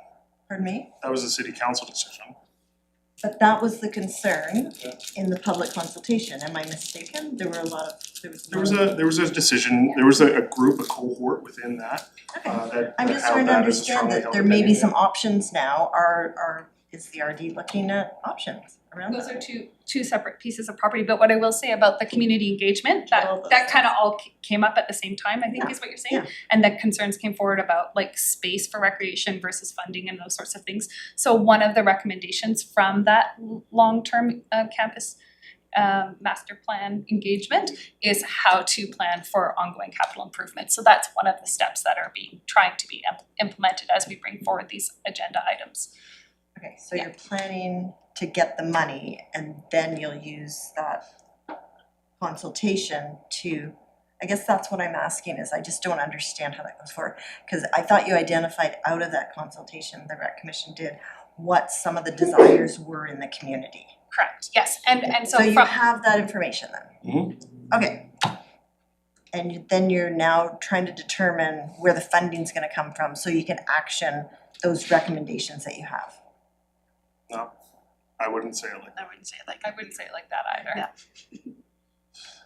I'll Councillor give Page, this. give it a try. Yeah, maybe I'm. Like, help me. we I'm not we sure where I'm not collaborated getting with this. the city to ask the question around all those buildings, to get a snapshot of intent from the public and where their comfort level is on additional investment, but also where they saw their sports growing or where they were feeling pressures and what spaces they were using. Right. And a list of recommendations, including the identified opportunity to put more money in existing facilities, came from that. That report itself, while it has created some recommendations, will be recommendations we continue to build into the work plan in future years on a case-by-case basis, but itself is not like, okay, now let's figure out how to fund that as a plan. We still, as a service, need to refresh the master plan itself, but now this was one, that exercise was an identified priority from the last master plan of like, we needed to go to public and ask on a larger context what the public desired before we went into a planning process for a master plan. We needed to have that out of the way and completed. So now that it is completed and there are recommendations, then the master planning process can potentially happen in the next term. And I understand there's some conversations between the Yeah. RDCK and the city now Yeah, because and of that came out of it. To provide a bit more context on what staff's been discussing. So one of the big findings from the engagement was a desire for more indoor recreation space, right? So what we would typically call gym space. And so there's a lot of discussion about that. One of the other findings of this whole exercise was that, there's some discussion about, increasing amount of funding, how much would people be willing to pay for a thing? And, the finding from that was really that don't go to the public and ask them how much they're willing to pay when you don't have something that you're actually proposing that they pay for, right? Wait until you have a plan and then see if they're willing to fund it, because it's a lot more tangible, it's real at that point. So in that was one, you know, sort of big learning from that. But the other one was, okay, well, there's a clear desire from the recreation community and, you know, area residents to see more gym space. Let's make sure that we're looking at gym space that already exists and using it fully, much like the conversations we had around all of our City of Nelson owned facilities for everything, right? We wanted to not just see it operating for 8 hours during the peak hours and not at all on the others. So one of the things that I know the RD has been working on is with the school districts to get access to the gyms there. So very great initiative. Obviously a lot of gym space that is not fully used all the time. And I think it's just, you know, getting the school district to really start thinking about that and what the possibilities are, and, you know, discussing who sort of runs it. Is the RD going to be responsible for security, janitorial? Maybe they'll even buy some of the supplies. You know, all of a sudden, you know, school district or a school is getting basketballs, you know, that are paid for by the RD. So there is some really good progress in that direction, and that was one of the major findings that we came away from that engagement process with, was more gym space is needed. There was a discussion about building it as part of that affordable housing on that lot where there was all the discussion. That was where the, you know, it came out that people were willing to pay X amount more. And then it was like, oh, let's just wait a minute and have a look around. And obviously that housing, you know, also did not get funded. So that's, you know, where we're at now on that file. And it's really in the RD's hands, but staff have been working on it. They've been keeping us in the loop. Great. Well, I'm glad to hear that the conversations are going ahead with the school district, because I know that was one of the recommendations from the 2014 strategic report or consultation or whatever that document was called. So 12 years later, let's make it Might have happen. been the 2017 task force. What? Might have been the 2017 task force. It's 2014, but 9 years later, There's an update. make it happen. yeah. Oh, there was an update. I might have missed the update. I read the full report. Thanks. Yeah, this has been there for a while. I've been there the whole time. Thank you. Anybody else? Okay, I'm gonna be really, Can I just say that in the intervening time since we were able to report, I started making a list of all the things that had occurred, and it was just too much for me to choose things from it, so I'll submit a written report if that's all right. So That's that fine. I don't want written to, report is fine. yeah, I don't wanna cherry pick certain events over others, because there were many valuable things that have happened in the last over 2 months since we had the opportunity to report. So I'll just report out, and my report is right here. My apologies that it wasn't embedded into the document. It will be in on Thursday when the minutes go out. So you'll all, when you're reviewing the minutes, you'll see my report basically on the FCM. And it's just a little summary document, just to save time. But 4 of us were at FCM from June 4th to 7th, myself, Councillor Tate, Councillor Page, and Councillor Woodward. Were all in Edmonton for some really interesting sessions. I'm gonna spend my time talking about yet another award. So earlier today, we talked about the Public Sector Leadership Award for Carbon Leadership. And this one is, the City of Nelson is proud to announce that Nelson 2050 Leading the Way, the city's official community plan, has received the Gold Award for Excellence in Policy Planning and for small and rural areas from the Planning Institute of British Columbia. The award recognizes planning excellence in small communities and highlights Nelson's commitment to creating a plan that reflects local values, priorities, and aspirations. The jury noted that the plan was rooted in local rather than hypothetical ideals, and praised the depth of community engagement, transparency, authenticity reflected throughout the process. Adopted unanimously by Council in 2025, Nelson 2050 was developed entirely in-house by city staff over a 30-month process. The plan established a long-term vision for housing, climate action, infrastructure, economic development, heritage protection, community well-being, and more. This award recognizes the tremendous contributions of residents, the OCP committee, community organizations, council, and city staff who work together to create a shared vision for our community's future. So Nelson 2050 will continue to guide decisions on growth, housing, climate resilience, infrastructure, and community well-being as Nelson looks towards the future. So congratulations all of us.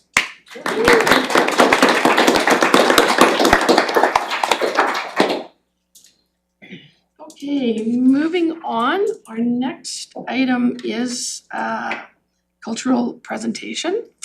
So this month's cultural presentation is in recognition of Italian Heritage Month, which is celebrated annually across Canada throughout June. The month honors the significant cultural, economic, and historic contributions of more than 1.5 million Canadians of Italian descent and recognizes their lasting impact on Canadian society. So I'd like to ask Joy Barrett to come forward, Cultural Development Executive Director, and introduce everybody. Here to present for Italian Cultural Heritage Month are Xochitl Ramirez, Bruno Bosio, and Katerina Melnick. Xochitl is a poet and activist born in Nicaragua and raised in Italy. She has lived in Nelson since 2013. The Italian history of social and political struggle and her family's unique relationship within that culture has shaped her identity and illuminated her path as an artist and activist. Bruno and Katerina will present Bella Ciao, a song which was written during the Italian fight against fascism and which has since become a symbol and inspiration for the struggle against injustice worldwide. Welcome.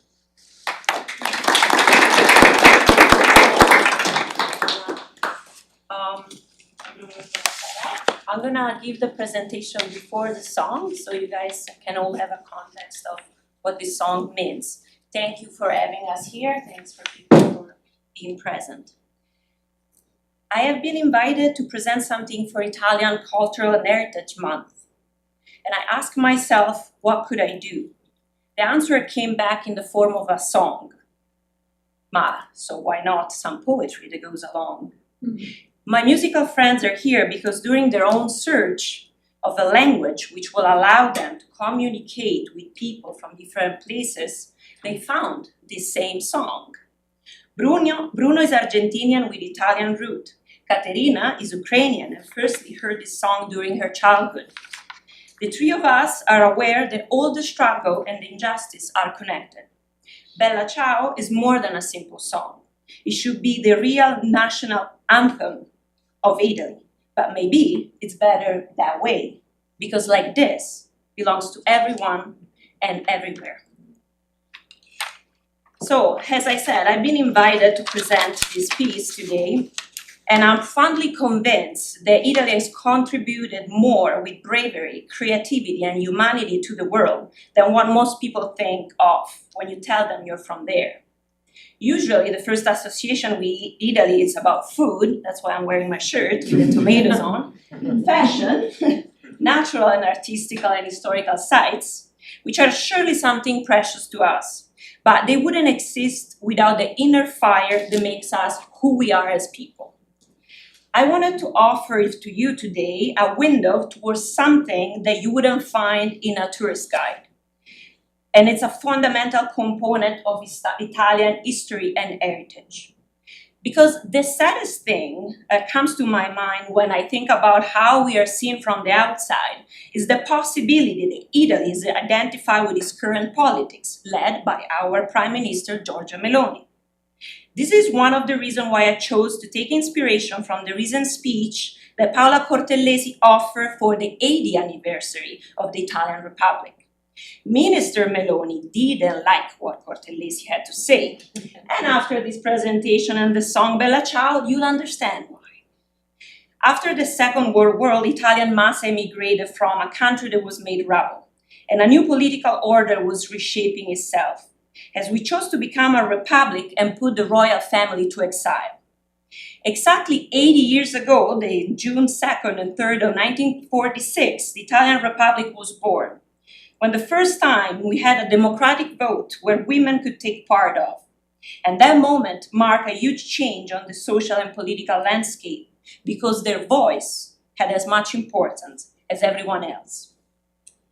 The little gesture of sealing the vote had an immense power, a transformative power. Until that moment, Italian women were placed and legally forced into a subordinate role, the only natural one for them, moglie, wife, madre, mother, and custode del focolare, house firekeeper. Pretty much the same words of our minister Meloni when she presented herself at her party program, Moglie, Madre e Cristiana. Fascist propaganda was focused on this mission for women to give sons to the homeland, so they could keep being sent to war, to conquer and die for the Italian Empire. Women were forbidden to continue higher education. They couldn't access management position, and for those few who did manage to get to university, the path was really hard, at times heartbreaking, like it was for Maria Montessori. Fascist propaganda reinforced this very idea that women belong only to the house, and of course as property of their men, and working outside of their scope was going to take away the man's job.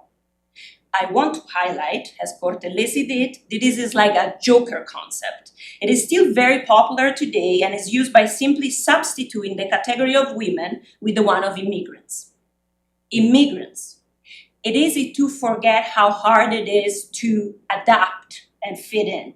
But as I'm one of them from 3 generations within my family, because my grandparents, Italian, moved from Italy to France, my mom to Latin America, and then back to Italy. And now I'm here, standing here, grateful to be able to present you the less known part of Italy history, and the one behind Bella Ciao and the people who created it. The Partisan coined this song. They were around 3,100 people, and some of them very, very young women who decided during the Nazi-fascist regime to rebel to the status quo and join the resistance movement in a time when rebelling didn't mean posting an Instagram story, but actually risking your life. They chose battle names to protect themselves and their loved ones. Teresa Vergalli, battle name Anushka, 16-year-old who delivered message hidden in her braids, a little revolver in her bra in case the fascists would stop her. She didn't need to do that, as she lived, and after the war she continued traveling in rural areas to show women how the elective paperwork worked, educating them on this democratic tool. Tina Selmi, she was 17 and they forced her to watch the execution of 31 comrades. Irma Bandiera, she was captured and tortured in every possible way to get from her the names of the comrades. They didn't succeed in this, but they did blind her and eventually kill her with a public shooting to show what would happen to anyone joining the movement. She was 29 years old. Some of these women made it through the years of war. 21 of them were part of the first Constitution Assembly, between which we remember Nil Delotti, active partisan on the field first, then first woman president of the chamber. Teresa Mattei, partisan at 20-year-old, and then contributor to the Article 3 of the Constitution, the one that speaks of equality of everyone in front of the law.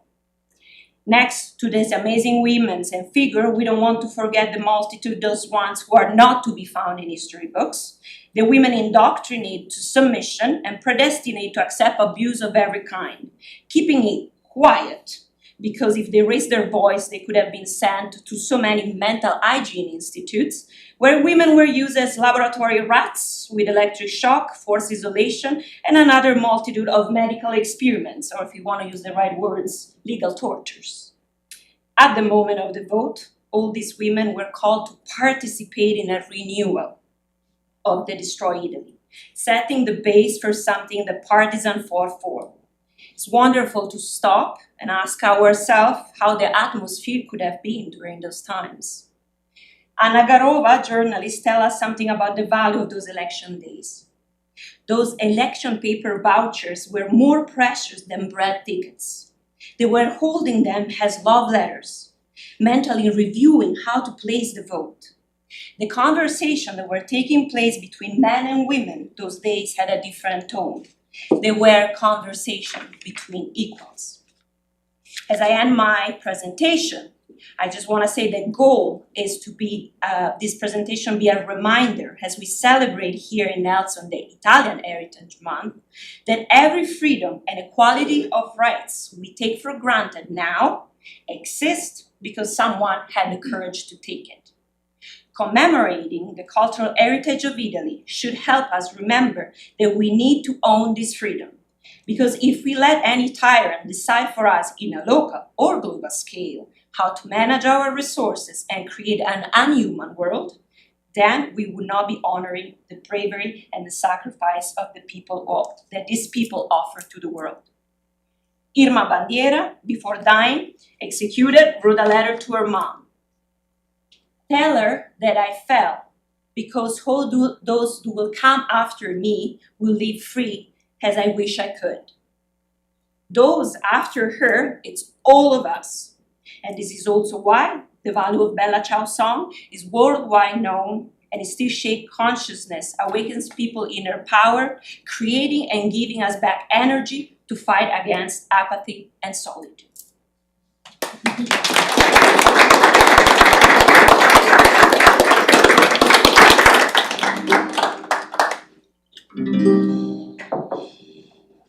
Una mattina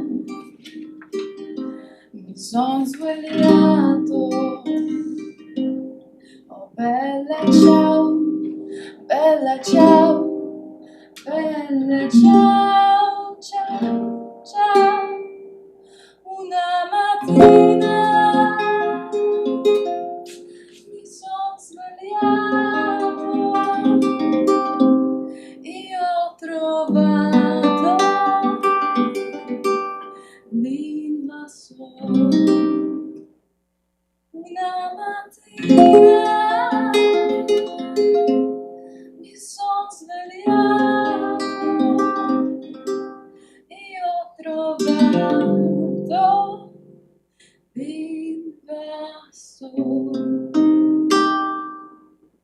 Un partigiano, portami via. Bella ciao, bella ciao, bella ciao, ciao, ciao, partigiano, portami via. Tu mi devi seppellire. Oh partigiano, portami via. Tu mi sento di morire. Se io muoio da partigiano, bella ciao, bella ciao, bella ciao, ciao, ciao. E se io muoio da partigiano, tu mi devi seppellire. E se io muoio da partigiano, tu mi devi seppellire. Seppellire lassù in montagna. Bella ciao, bella ciao, bella ciao, ciao, ciao. Seppellire lassù in montagna, sotto l'ombra di un bel fiore. Ti seppellire lassù in montagna, sotto l'ombra di un bel fiore. I lacenti passeranno. Bella ciao, bella ciao, bella ciao, ciao, ciao. I lacenti che passeranno, dire oh che bello. I lacenti che passeranno, dire oh che bel fiore. Questo fiore partigiano. Bella ciao, bella ciao, bella ciao, ciao, ciao. E questo è il fiore del partigiano, morto per la libertà. Questo è il fiore del partigiano, morto per la libertà.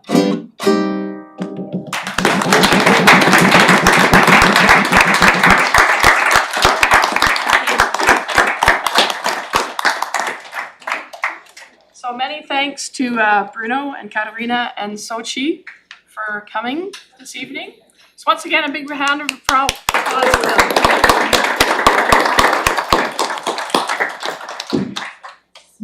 Next on the agenda this evening is public participation. I'm wondering if there's anybody in the room that was wanting to come forward. Okay, so we have one individual. Come on up while I read out the little tidbit here I have to read out. So City Council welcomes comments from the public on issues it is dealing with or with other issues of interest to the public. Before speaking, please state your name and area of residence, the city or RDCK. Comments from the public will be limited to a maximum of 3 minutes. This is not the forum for complaints, which are dealt with by staff through the established complaint procedure. Council will not make any decisions at this meeting about the matter you raised, but may refer the matter to staff for follow-up. Speakers must not address topics that are related to matters for which public hearings must be held prior to a council's consideration of the matter or adoption by the bylaw. Speaker shall address all comments through the mayor or presiding member. Please avoid clapping or displaying any emotional responses. Such actions will not be permitted. Maintaining a composed demeanor ensures that all opinions shared can be heard in a setting that is unbiased as possible. Thank you, Mayor and councillors. I'm really happy to be here. My name's Suzanne Simoni. I'm a resident of Nelson, and I would like to introduce and share with you the Ancient Tree project that I'm working on. I'm a multimedia artist with a practice in public art and community engagement here in Nelson and in Toronto. I'd like you to just imagine for a moment that you're in your favorite forest, okay? And you come upon an 8-foot wide tree, the size of this desk. It's about 500 years old, about as old as when Shakespeare started writing his sonnets. And we have this kind of tree here in the Kootenays.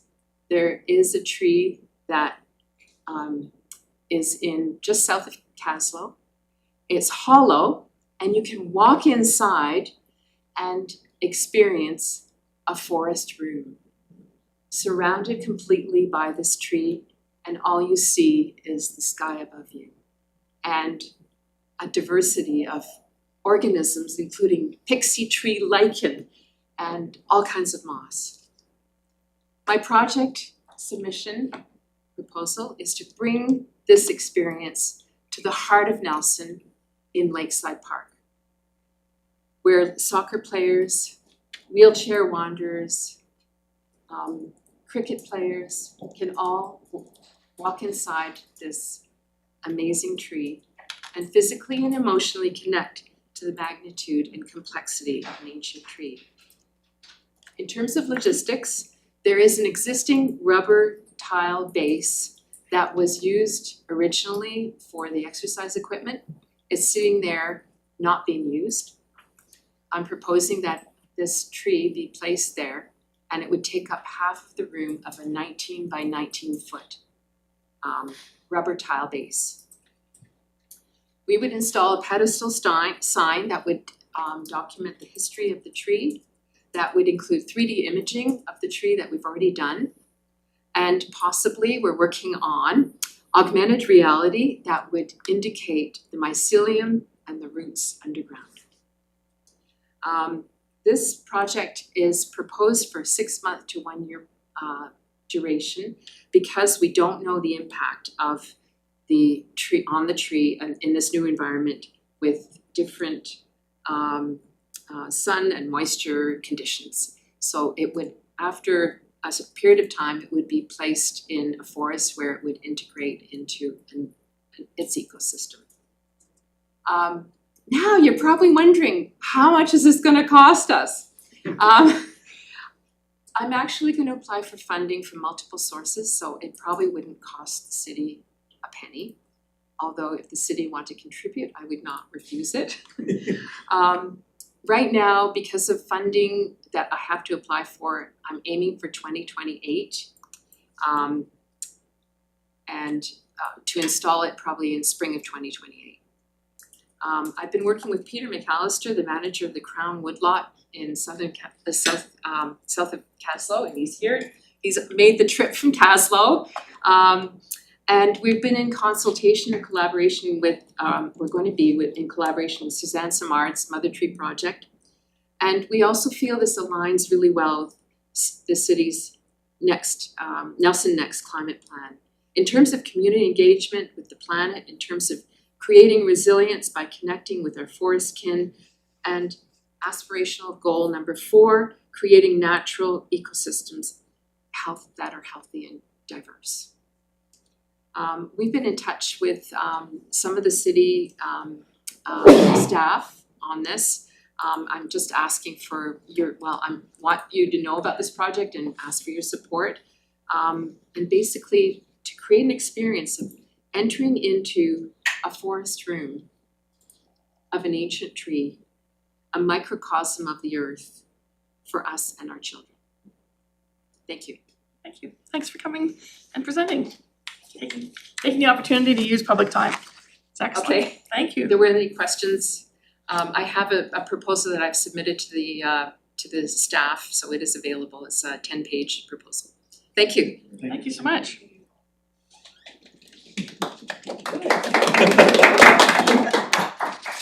Just can't stop. It's always great when somebody from the public takes advantage of the time that we have. So thank you again. So moving on to item 12, and I should just check the room. There's a lot of people in the room. Nobody else wanted to speak in for the public meeting. I don't wanna think that there was somebody that was kind of shy and then, okay. So moving on, we have delegations. So next up, we have the Nelson Area Community Transportation Cycling Education Strategy. So representatives from the Nelson Area Community Transportation NACT, including Selena Davis, Andrew Murray, and Project Manager Brooke Jones will present to the Council regarding the development of a Nelson Area Cycling Education Strategy and Implementation Plan and provide Council with the opportunity to ask questions. So, over to you both. Thank you. Do we go through the slides or you do that for us? You can go through, you can just advance them there or I can do it. Thanks. Thanks for having us. We came in the fall to speak with you, so we'll be kind of going over things that we spoke about then. Some of you have kids that are wrapping up school. I'm wrapping up school, and I know that this council's wrapping up your term soon, so congratulations and running again, good luck. Thanks for supporting us. So Andrew and I are here to speak about the cycling education strategy project that we've been working on over the past 12 months. Just to recap what the project initiative was, what happened during as we were developing the strategy, and of course to talk about our next steps, which we would love your support with. So just a little briefing, NACT stands for the Nelson and Area Active Community Transportation. Essentially, we're just advocates in the community that want to connect various organizations, whether it be the city police, council, different coalitions or clubs, just to bring people together to support active transportation in our community, whether it's cycling, walking, transit. We want to work with you in order to make it more feasible for people to make that a normal thing that they do in their day-to-day lives. So last year, Andrew did lots of work to apply for the READY grant, and thanks to all of you, we were successful in that, so thanks for your support. So they applied for the grant to what eventually hired me as a project manager to develop the strategy. And the intention was to create a document that could lay out the framework to implement cycling education for people that as young as preschool age students all the way up to adults or seniors in the community. And yeah, again, just we really appreciate your support. I think that, you know, in your active transportation document that the city has created, it explicitly states this type of thing. So we're happy that we can enable those things to be actionable and to help you with that. So our work was really grounded in the idea that active transportation can be tricky sometimes. You're talking about cost, we're talking about accessibility, infrastructure, things like that. And we wanted to make something happen about this. So we felt that we could create a document that would essentially like outline what can be done. We can create policies and things like that, but we want like tangible, actionable things. We did a lot of research on what is available already, like what programs exist, whether it's in our local area or across the country, even globally, just to get a pulse on that, and to gather some information to create essentially our own strategy. So what I'm hoping to do today is focus most of my measly 10 minutes to give you an idea about like what's actually in this document. I have a few copies, so in all of your abundant spare time, if you're wanting to read through this, I would love to give you a copy. Just a couple, thank you. I want to give you a couple, like a look into what the document actually includes. So, like I was mentioning, we tried to cover what every individual ideally should be learning about cycling education from when they're a little toddler all the way up to seniors. And we focused it by branching it out into 3 sections. Knowledge, skills, and culture. So knowledge is like, what should I know about cycling? What are things that should be in my brain? Skills is like what actionable things like turning, signals, actually riding my bike. And culture is about fueling that community aspect of cycling and encouraging people to be proud of that. And we also tried to engrave it into the school aspect of it too, and I'll talk a little bit more about that. So on the slideshow, you can see this is an example of the grade 3 to 5 section. So it just teases out all the things that we think a student that's in grade 3 to 5 should learn in terms of cycling knowledge, skills, and culture. We have it for preschool, or K to 2, 3 to 5, 6 to 8, 9 to 12, and then adult education as well.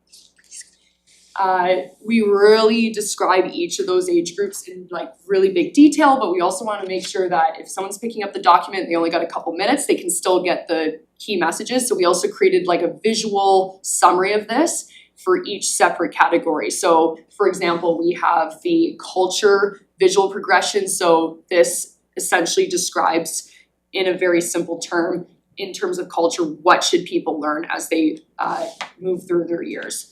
So there's one of each of those included in the document.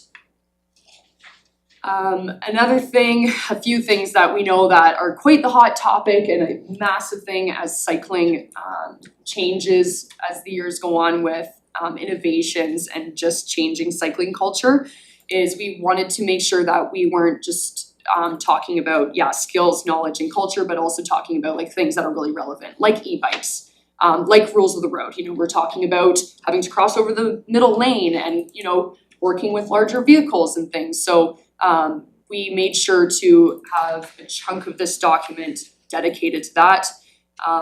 We want to raise awareness that e-bikes do have different designations, that there is such thing as a light e-bike and a regular e-bike, and that there are age restrictions on that, which I don't think a lot of people know. We're trying to raise awareness of that so that people can be safe and informed, reminding people about basic rules of the road and not just children, because I think sometimes they get targeted for making mistakes, yet we have a lot of adults that also make poor mistakes as well.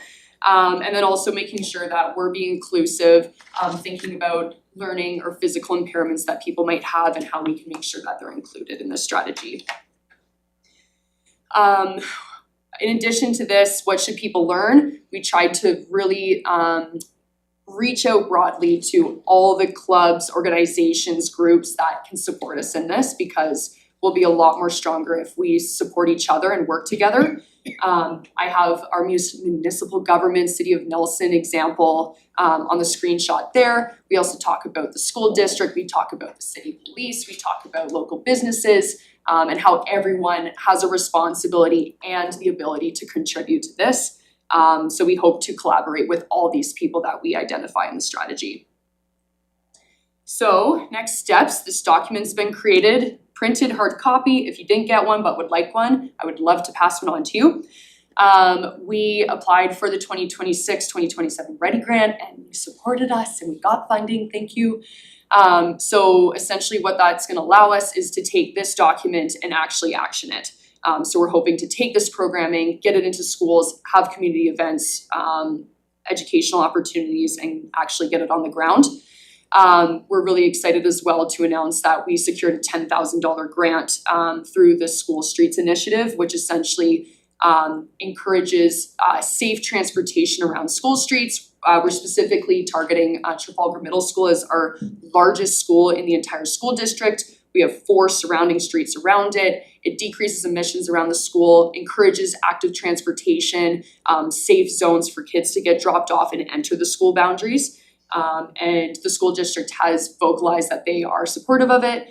We will naturally require and really appreciate any support that the city of Nelson can provide, because we will need to close down streets, things like that. So we will be in touch. But we got the money, so that's really exciting.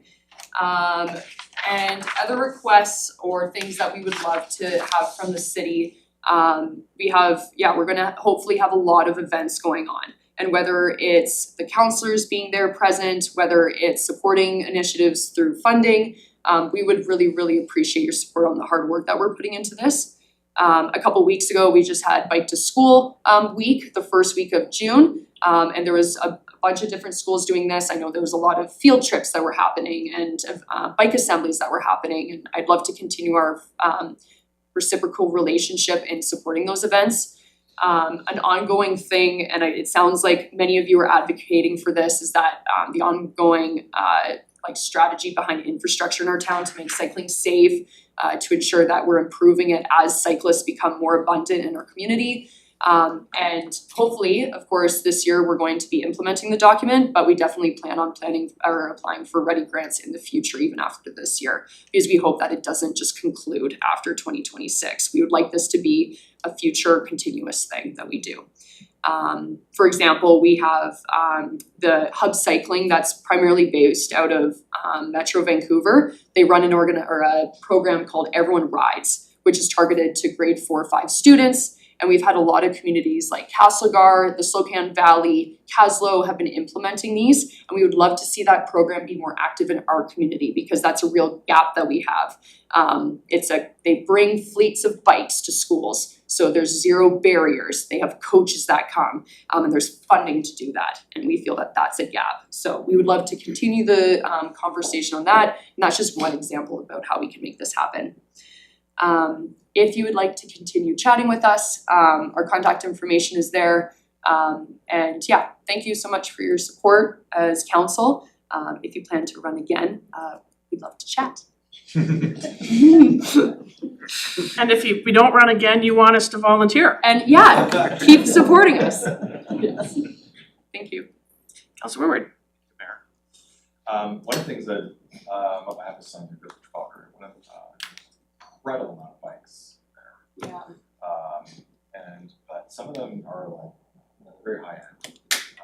They're almost verging on motorbikes, and I've seen around town people whipping around on basically as an electric motorbike. Mm-hmm. So it's just this weird blending of bike, motorbike, speed. I see that you're trying to address some of that, but it's an interesting delineation of where's the bike end and the motorbike, electric e-bike. Mm-hmm. I'm wondering what your comments on that is. Yeah, I think education is the big thing. It's like, do adults know when they buy these bikes or these vehicles for their child? Do they know what wattage they have? Do they know the regulations behind them? Because I think kids will be excited to use these, but do they know the regulations, and do their parents have the investment or the time or the awareness to look into that? And we had bike education. If I can speak with my teacher hat on, we did an assembly for every single grade this year and explicitly talked about all the requirements for e-bikes and things like that. So I think it's just awareness. Like, can we as a community, as schools, raise awareness about what the laws are and what these bikes are and what they're capable of? Because I think it's just lack of awareness or lack of education on it. Just one supplemental, Mayor. Sure. Thank you. When I was a child, this bike education was part of growing up. Mm-hmm. But we all had bikes, and they were pedal bikes, and that was it. And so you practiced hand signals and putting on your helmet and all these things. And now we're at this. There's all of that, but there's this other technology piece. Mm-hmm. It's really just sort of disruptive technology in a way too. Yeah. And I think it's important to enable students to use it. Like I use an e-bike as a commuter, so I think we should be giving people tools to use them. At the same time too, I also find that there's like an equity piece in it because they're not cheap. So I can't expect students to have that. You know, and of course, it's only up when students are in high school when they're actually allowed or legally allowed to use these. And it's, you know, would be pretty difficult for us to have a fleet of them to provide for students. So it is tricky, but can we have the discussions? Can we like bring the awareness to them and at least teach the basic skills like you did when you were a kid about signaling and, you know, on a pedal bike? I think that's a start. Yeah. I'd like to make a comment as well. You know, the bicycles are now designed to look e-bikes, to look like a normal bike. The batteries get smaller and smaller, built inside the frame, the motor is smaller, it looks sleek. On top of that, it is a matter of hardly any cost, no cost to take the speed limiter off. I spoke to Charles Arnold at Jerry Cycle. He said, you know, I said, how do you, if you see a bike in the street, how do you know what are you looking at? He said, well, you know, the only way to find out is to put the bike on the stand and test it. You can't, the police person or a parent or citizen can't just see and know what you might be looking at a very fast bike which is completely inappropriate for the person riding it. So it is a complex, difficult issue which we really have to grapple with here. Mm-hmm. Thank you. Thank you. Hope that answers your Yeah, question. that's great. Thank you. Councillor Payne. Congratulations on the school streets grant. That is so exciting. I remember hearing that presentation at the Active Transportation in Kimberley. So I could just envision it here in Nelson and Trafalgar. That's sort of fun. Can't wait to see that come into fruition, and I would volunteer for sure. I'm also, the document looks great. I'm working with a preschooler now and didn't know that there was education around that. I thought they would figure it out on their own, so thank you for that heads up. And oh man, there was one other thing I was gonna say, but I can't remember. But yeah, it's really exciting about school streets. I think that's an amazing project that will just hopefully expand out after that pilot into some of the other facilities around town. I think it's really important to have that safe area around school. So both the students, the teachers, and the parents all feel really comfortable getting to school. I did the pedal pool. I'm not sure if you did it as well this year, Andrew, where I was counting again traffic going across the Hall Mines Observatory and was really amazed at the excellent bicycle etiquette that I saw from the students who I know were going to Trafalgar from Rosemont right across that intersection. A little disappointed on occasion with the automobile etiquette, but the bike were doing an excellent job. So I'm sure you had some input in that. Thank you very much. Trying. Thanks for your support. I'd just like to make a comment as well that when we prepared for the grant application and also when we worked on this, we looked at numerous websites all across the internet and see what people have done. And I think what we've done, we have a document here as an instrument and a resource that does not exist otherwise yet. I think that we've sort of breaking new ground a bit here, and I think it can, hopefully it will be, it's comprehensive, it's in depth, it is very well developed. Selena Davis did a lot of work on it as well. And so I think it can be a very useful tool, and hopefully it will be widely used across Nelson, Kootenays, further afield. So I think I have big hopes for it making a big difference here. Councillor Tate. So much. I actually look forward to reading it. Thanks for all the work you do. We're all aware of the e-bikes in town. I was curious, is there any precedent for driver education for cycling? Like, can we, I see your ideas for how to get the cycling education out there. We'll work with the bike shops, we'll work with the schools, we'll work with maybe even the sports groups, because hundreds of those bikes go to soccer, right? Mm-hmm. So it'd be like, hey, one rep practice, everybody's coming and listening to how you get across this intersection for, 17 minutes or whatever. Is there any precedent in your research for educating drivers, vehicle drivers? We didn't focus on that because it was more of the cycling aspect of it, but I feel like the like reciprocal relationship between cyclists and drivers is so important. I feel like, you know, whether it's the Nelson City Police spreading awareness about, you know, you're talking about backing up and things like that, just like little daily actions that can make someone on a bike, which is way less powerful, feel so much safer. Yeah. I think that you could have an entire document dedicated to the driving aspect of it. Yeah. So I would support anything in that sense, because I think those are the two prior users of the roads that interact. And often a driver would be a cyclist and a cyclist might be a driver as well. And I'm always thinking about these bike lanes and how politically charged it is. And I'm curious if we can just start to build more relationship between the drivers and the cyclists and just have more common ground and slow the speed limits for everybody, then you're not feeling frustrated that you're behind a bike. And I'm just wondering, I love what you're doing though, because this community awareness piece, if it just becomes a part of how we do our work and how we do our day-to-day and how the young people come into their driving worlds, I think it's kind of a long-term plan, right? But any opportunity that we have to share the education with drivers, bring the parents to the biking, it'd be really helpful. Hopefully as kids and youths go through years of education, not only at 4 or 5, but maybe 3 or 4 times throughout the school years, they will become really knowledgeable cyclists, and then they will, when they drive, they will be much more aware of their own responsibility. So yeah, I think it'll spread out in that kind of way. Yeah, thanks for that. Yeah, Just- long term. Just one thought though, when you get your, you know, $4,999 ready grant next year, that one of the things that you might wanna do, just to riff, it's the word that we use here, off of Councillor Tate, would be to actually maybe just make a couple phone calls to the local driving schools to see in their teaching of driving what they talk about when they're teaching a young person how to drive in terms of sharing the road and who they share it with and what everybody's responsibility is.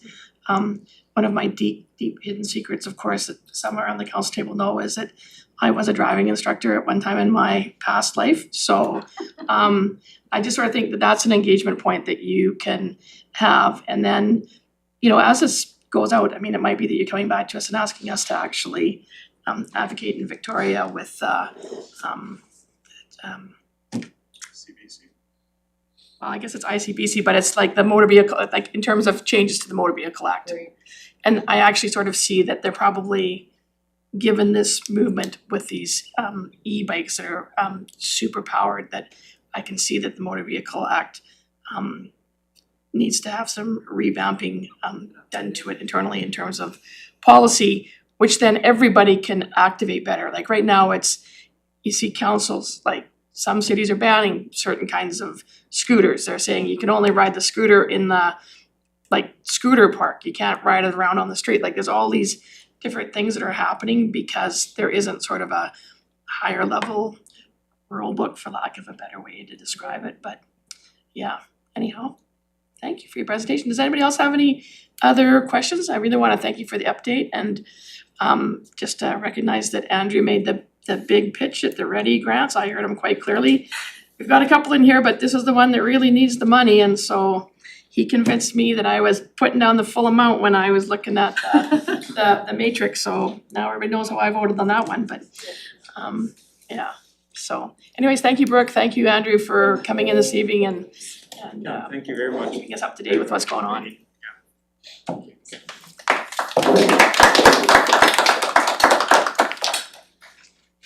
Next up, we have the Nelson Museum and Art Gallery and Archives.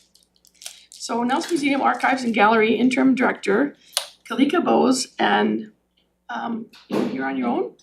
I am. Oh, no, you're not. We're You're not. You got the whole team back there. My apologies to all of you. I'm only alone at this desk. Yeah, because my little notes here that Susan was gonna Yeah, meet she you. unfortunately had to leave town for a family emergency, so she's Oh, okay. We'll present highlights from NMAG's 2024 and 2025 operations, including community impact and service agreement performance measures. So as you know, council, we have, this is one of our other 2 service agreements that we have in town, and we do ask the proponents to come back every year and kind of give us an update on how successful their year has been. So I'll turn it over to you, Kalika. Thank you. My name is Calica Bowlby, and as the mayor explained, I am currently the interim executive director at the Nelson Museum. And I know this presentation was actually scheduled a couple times and had to be rescheduled, so I just want to apologize for that delay due to a leadership transition, and thank you for your patience and understanding. And I also want to say that we are honored as an organization to operate on the unceded current and traditional territory of the Sinixt, the Ktunaxa Yakinuki peoples, and also that we work with the West Kootenay Métis Society. And we're privileged to work in partnership with the Sinixt, Ktunaxa, and West Kootenay Métis Society in our archives, programming, and exhibitions guided by our memorandums of understanding. So I just begin with some overall stats from 2024 and 2025. These key performance indicators are not just a list of numbers though, they do represent thousands of people learning, connecting, researching, and engaging with the diverse range of programming and services that we offer. And I'll go into a little more detail into each of these numbers and the variety of ways that we serve the community as a multifaceted organization. We're not only a museum, contemporary art gallery, and archive, but we're also a creative hub and a place of community building and connection. We offer a variety of accessible programs and events and educational opportunities in partnership with other organizations and community groups.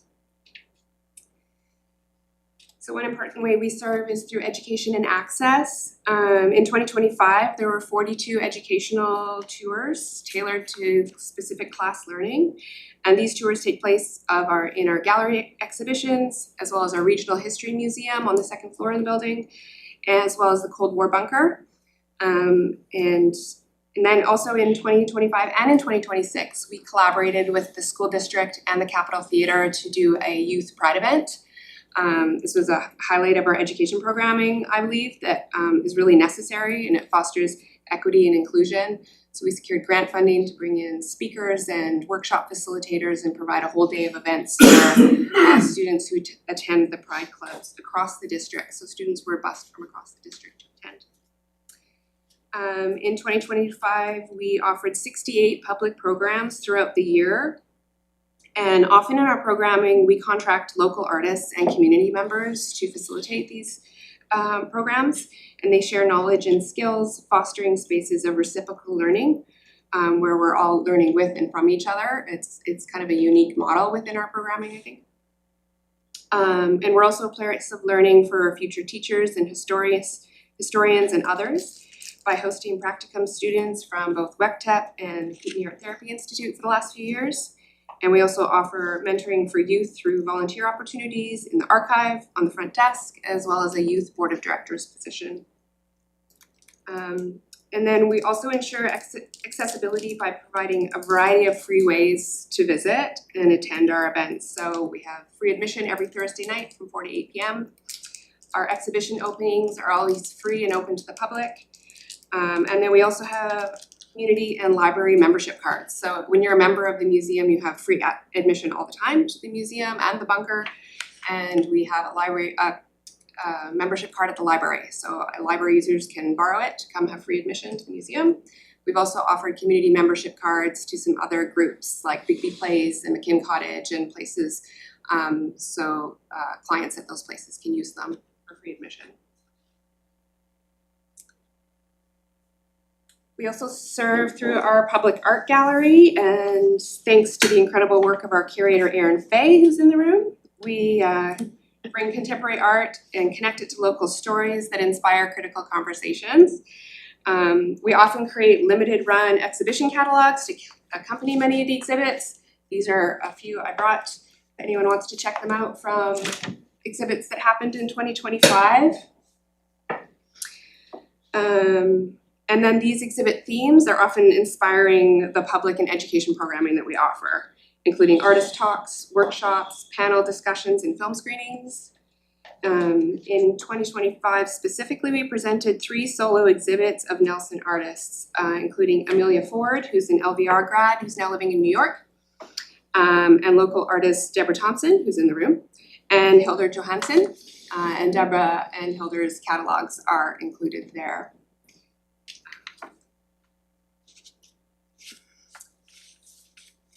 And then we also serve through the Sean Lamb Archives, which is overseen by our Archives and Collection Manager, JP Stien. And these archives are used on a weekly basis by residents, students, writers, and researchers. You can see some of the stats on research requests and other items of things that have happened in their archives in 2025 there. And then our monthly History Buff articles you may have seen in the paper, very popular, and our weekly Museum Monday and Throwback Thursday content. And I think all of these things really contribute to civic pride and our community identity. And then we're also continue to update the Nelson Sports Museum, which is located in the NDCC in the Civic Arena.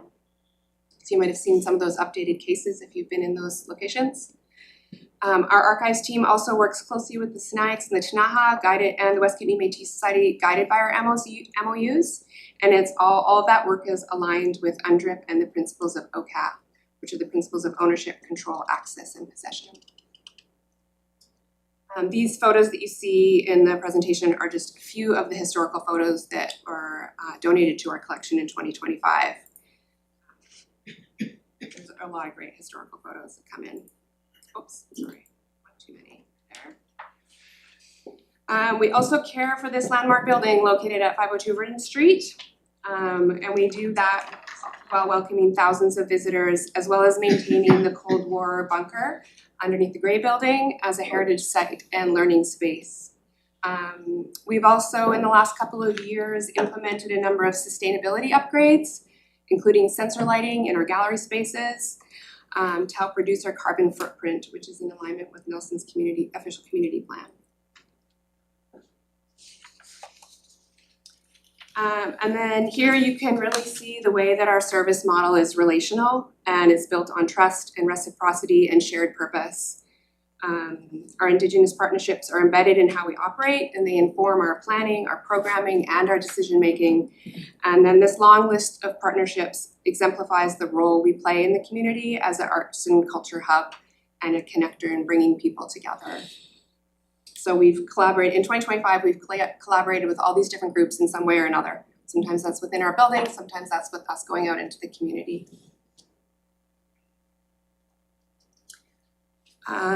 So this is our grant and earned revenue financial overview. So we match the city support with multi-level public and foundation grants to help maximize our service, including grants that we've used to help with those building upgrades and improvements. And then I wanted to note that the earned revenue really reflects that people are choosing to spend time and money with us. I think that's a vote of confidence in our service. And that earned revenue has seen a 27% growth from 2023 to 2025. This earned revenue comes from gift shop sales, thanks to the work of our shop manager, Cindy Fillion. And these sales also support local artists. Much of that work in our shop is from local artists. Earned revenue also comes from admissions, memberships, program fees, and our facility rentals. And we recently did a refresh on some of that pricing to better reflect our current costs. And that I think that that's an important piece. We just increased our fees for our bunker tours. But if you have a membership, you have free admission all the time. So it's really also a motivation to be a member of the organization. Membership. Yes. And then some financial context and navigating a challenging environment at the moment. You will see that unfortunately we have an operating deficit that has been growing over the last few years. The cause is of course multidimensional, but the root of it is increasing costs in an inflationary economy with the same or often decreased funding available and a more competitive funding landscape. So we have made a number of changes to help address this. We're developing a more robust fundraising campaign. Just like to note, this is a great time to support the museum. You can tell your family and friends. And we've also done a bunch of cost reduction pieces, as well as I said, increasing some of our admission rates and rental fees. And then looking at different sources of grant funding. Just the grant funding landscape is really changing right now. So just continuing to pay attention to that and respond to the shifting landscape. And then this just goes through what our Schedule B performance for our service agreement, just noting all of those things that I've kind of gone through in the. And I want to thank you, Mayor and Council, for your ongoing support. We really value our partnership with the City of Nelson and hope to see it continue to grow. And I think that growth would allow us to better preserve our community's cultural heritage and inspire creativity and foster meaningful collaborations and really strengthen Nelson's reputation as a unique and creative place to live and visit. Yeah. Councilor Woodward. Thank you. And Councilor Hochtenberg. Mayor. I'm just gonna be blunt. Financially, when I was looking at your report, it definitely you look for some challenges. And I just wanted to be straight up, like, where are you at? Like, are you in trouble, or are you stable, or are you okay to Continue operations? Yes. Yeah, I would say that we have stabilized through some of those changes that we've made, but it's still a challenge. So we're able to continue our operations for sure.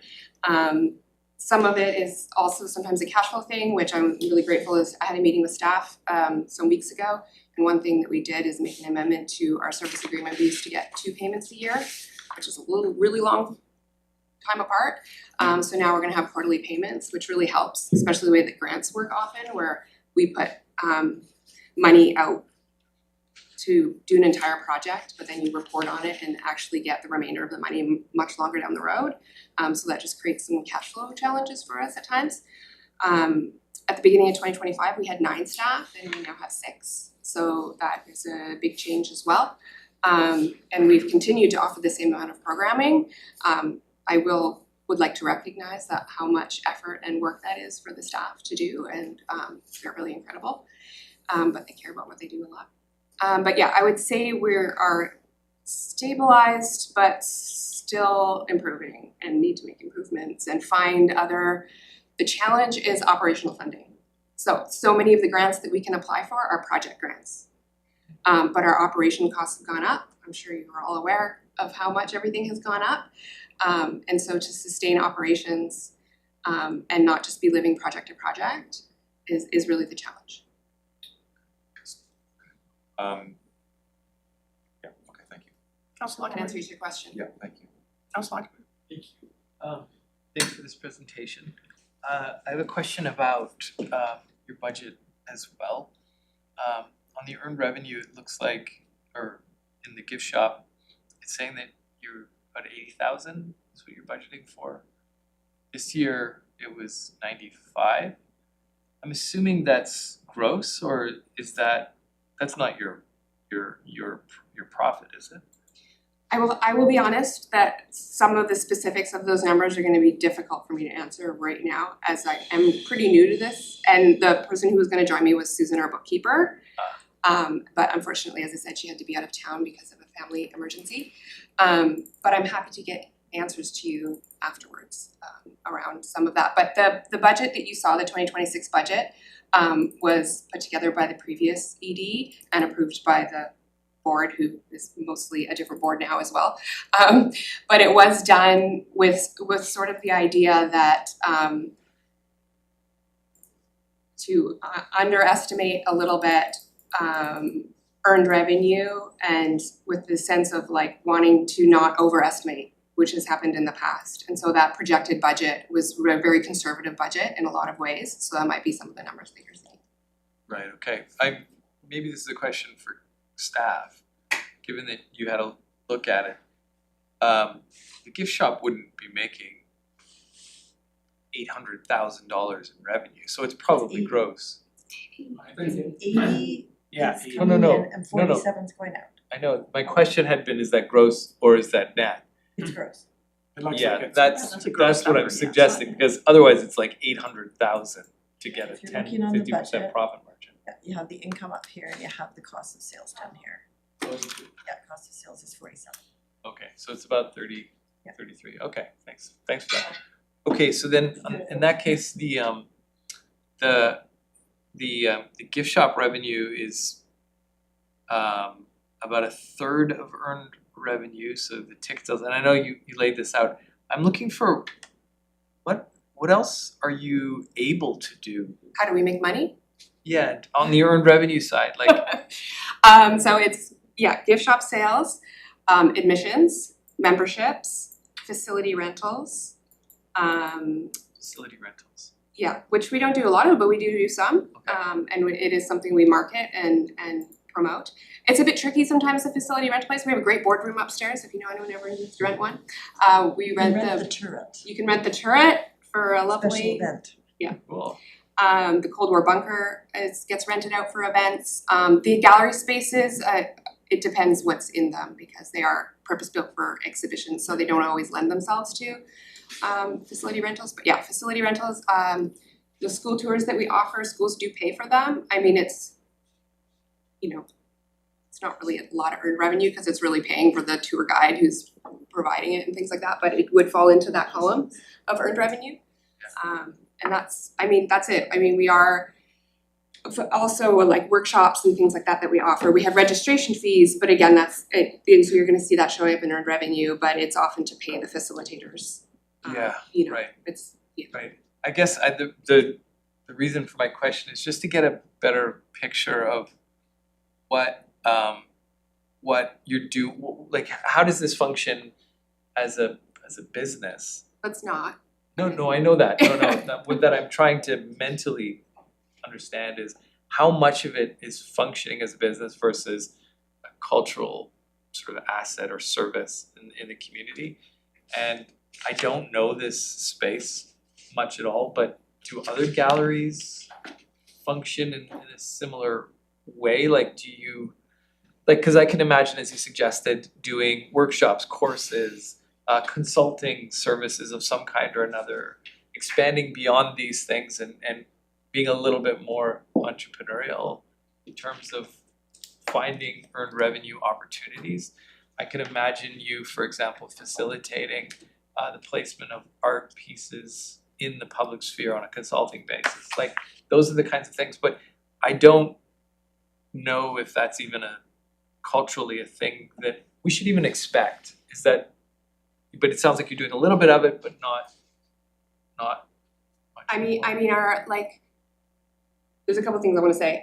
One is that I think this organization is unique in the realm of museums and galleries in the sense that we have three aspects, and that's the archive, museum, and gallery. It's quite common to have a museum and a gallery. It's quite common to have an archive and a museum. It's pretty uncommon to have all three under the same roof. And so that's a unique thing about our organization. And often an archive is actually we're a city archive, so often that's actually taken care of by the city, city hall. Often a lot of city municipal archives are in that space. And so some of it is about us offering free access to certain things, and so not charging for it is part of the point of just accessible information and accessible programming as well. So often, we charge admission to the gallery. There's a lot of galleries that are free admission. So even that we charge admission is something compared to some places, and that's where publicly funded galleries, that's kind of the idea, is to make art available and accessible to folks. So yeah, it's a tricky thing because I do think that the political and economic winds change all the time, and that trickles down, and you see it in funding to things like arts and culture and organizations like ours who do then need to adapt. And but you also have to, there is and that's part of our service agreement with the city too, is so that to help us be able to offer these things, and that that the community values having this in the community. Yeah. As a resource, and also as a community gathering space, like it truly is. If you haven't spent much time in the building, I encourage you to come to an exhibition opening or some of the events we put on, and you'll see that it is a community space, and it's a community place, and a community building place, and a learning place, and really a hub. Yeah, I have. Okay, great. And just the supplemental, I think what I'm trying to understand as we look at service agreements, or potentially the implied ask here is increasing the city's contribution to NMAG, potentially. I bet you wouldn't say Yeah, no, no. I'm not denying that. The service agreement has it baked in. What's that? Yeah, Service The agreement current. has. the current one. Oh, they just got it, so yeah. Yeah, no, I mean, it's clear basically. So, and I'm not saying I oppose that at all. I'm just trying to understand a little bit more about what the gallery could be or should not be. So for example, part of my thinking and part of my ignorance is that I've gone to a number of galleries in Boulder, Colorado, or Seattle and Bend, Oregon, for example, and they have galleries that are definitely kind of cultural spaces. There's a cafe, there's a lot going on. As well, obviously there's an emphasis on selling the art too. It just feels a little bit more like this is a going concern as a multi-use space. But I'm not sure that's what we want or that's the intent. I think but it's I've important to seen make that. a distinction between a commercial gallery No, and a these- public art gallery. I 'Cause get it. if we actually, according to our funding from the Canada Council for the Arts and the BC Arts Council, with the exception of our member show that we just had where work was for sale, we cannot have the work that's exhibited for sale.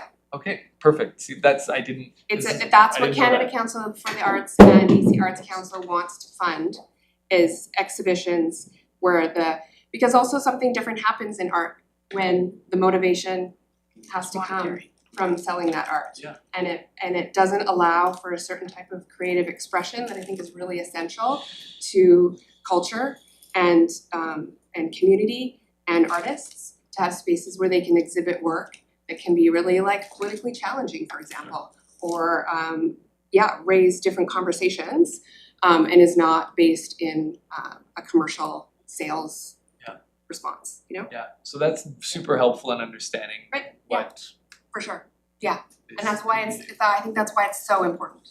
It's Yeah. so important to have those spaces. Yeah, thank you. Councillor Payne.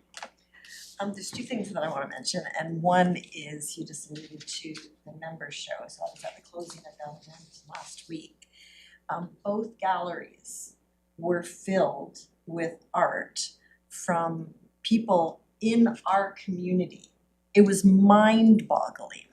So the talent that we have from international, and I don't know, Deb, are you an international and a national artist, but whose work goes far afield from our community, as well as people who maybe have never even had something in a show before. So that complete range was in the building. So offering us as residents here to see that very professional work that's out there by artists who were lucky enough to live in our community, to people who've decided maybe later in life to pick up some form of artistic expression, and now you have an opportunity to hang it in our museum. I think that's just such an incredible representation of what you do in that building, and I am so appreciative of that. The second part I want to mention is, and you alluded to this as well, but your charitable giving is pretty, how can I say this? Well, low is the word to me. And you said that you have, you are coming up with a different plan, so the board is working on that fundraising opportunity.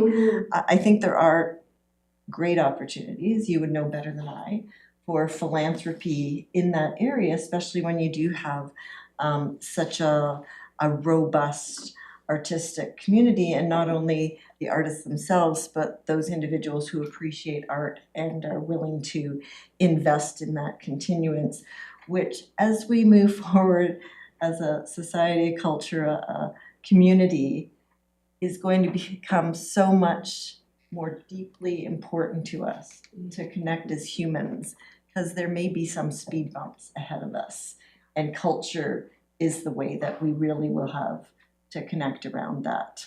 So I see that there have been challenges. I think there are reasons that has happened that we haven't all fully explored, but I feel very confident that you're on it. So thank you very much. Yeah. And thank you for stepping into the role you're doing. I think that's been so important for the staff, the board, and really, as a result, our community. Thanks. Councillor Tate. Thanks so much for this. Thanks for the programming that you do. And the little passion right there. You should have had a soapbox for a minute when you were explaining how it works. I was like, oh, that's a good question. I was curious, and you've probably already done this, but I didn't pull it out of the report. Just when you're looking to optimize your operating budget, has there been any partnerships just in terms of like shared services or anything like that that you've explored?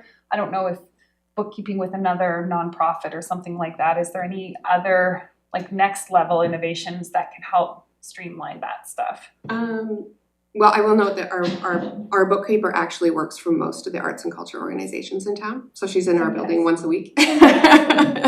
and yeah, she has contracts with most of the arts and culture organizations in town. And then, I mean, one thing that we do, I know it was in the sort of stats at some place, but our volunteers are a really huge part. I think there's over 5,000 volunteer hours in 2025. And that's a really important part. And I think it has like two aspects to it. So they do a lot for us, but we also try and do a lot for them. So we try to really like make them feel part of the community and the organization and celebrate them and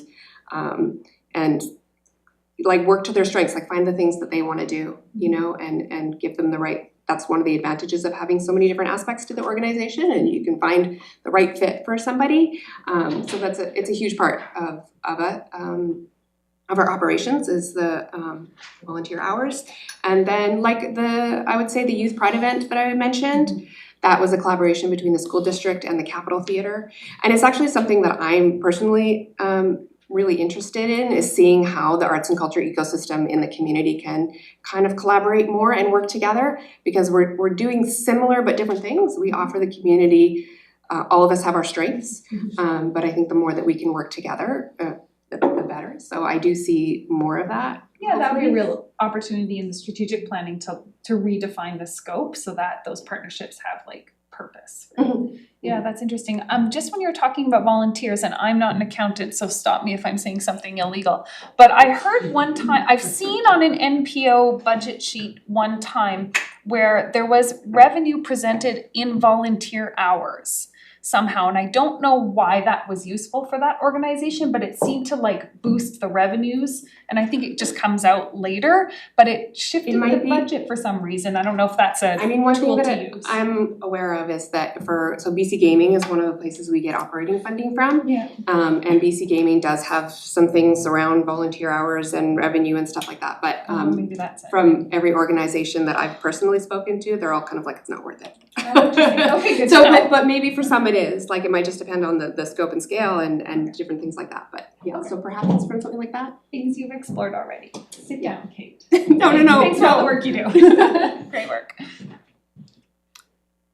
Okay, I had one question, and that is, as a longtime member, I'm just wondering, are memberships, have you automated memberships? Because I'm probably sure like in the last number of years, I've probably missed paying my membership one time, because if I'm not coming in with my donation and my membership like kind of all at the same time. You should get it. Like I don't think I've ever seen a reminder notice, but have you automated that? Because that would be one thing that like I would appreciate, that I could just, know that was just gonna. It's just gonna roll on. Just roll on, because like as we all sign up to that subscription to the magazine that probably doesn't even come to our door. They've already cut us off, but we're still paying for it. Is there streamlining those kinds of things in terms of For sure. Yeah, it's one less thing I have to remember when I'm, you know. Absolutely. And even those types of fundraising of like monthly or annual where you just set up for, yeah, I wanna contribute to this organization every year, this amount, and it's just an automatic thing, like some of those things are things we're looking at for sure. Okay, I just sort of think that would be a benefit, cause I know sometimes it's just like, for whatever reason, my brain just falls out and I forget to do half the things I'm supposed to do. It goes to your mail, because that's when they give you your 2 free entry passes, that's why they send it to you in the mail, but I guess you could pick them up. Yeah. See them if it rolled over and not even worry about them. Yeah, I would just, I don't need thank yous for my donations. Well, it's just to share with other people so they can become members, in my opinion, that's what I do. Anyways, I just wanna thank you for your time and your presentation, and hopefully some strategies will come up around helping with the deficit. I did want, there's all these people in the back that are smiling, they're all smiling and they're so happy and whatever, and I just, and I know all of the faces, I don't know any of the names, cause I'm bad with names. If you have employees or board members back there, could you just so that the rest of us here in the room, I mean, the audience isn't gonna see it because these cameras don't go to the back room, but could you just, I think you have some staff there, maybe some board members, could you introduce them? Erin's Bay, our curator.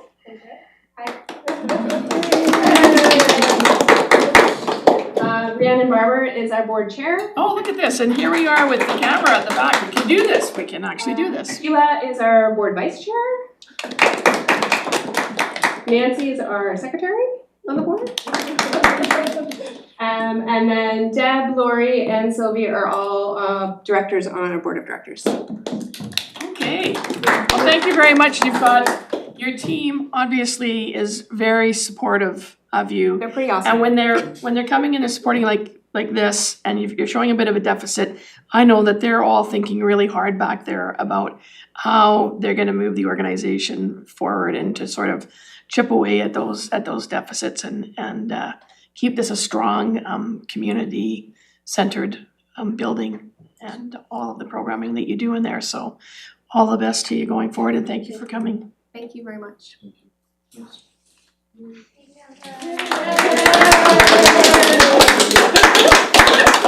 And some of you have been here since 4:30, so more power to you. Anyways, we have no late items, council, and so if I could have a motion to adjourn the committee of the whole meeting for Tuesday, the 23rd of June, moved by Councillor Tate, seconded by Councillor Woodward. All those in favor, and that carries. Council, I'm gonna give you about 3.5 minutes to do what you might wanna do, and we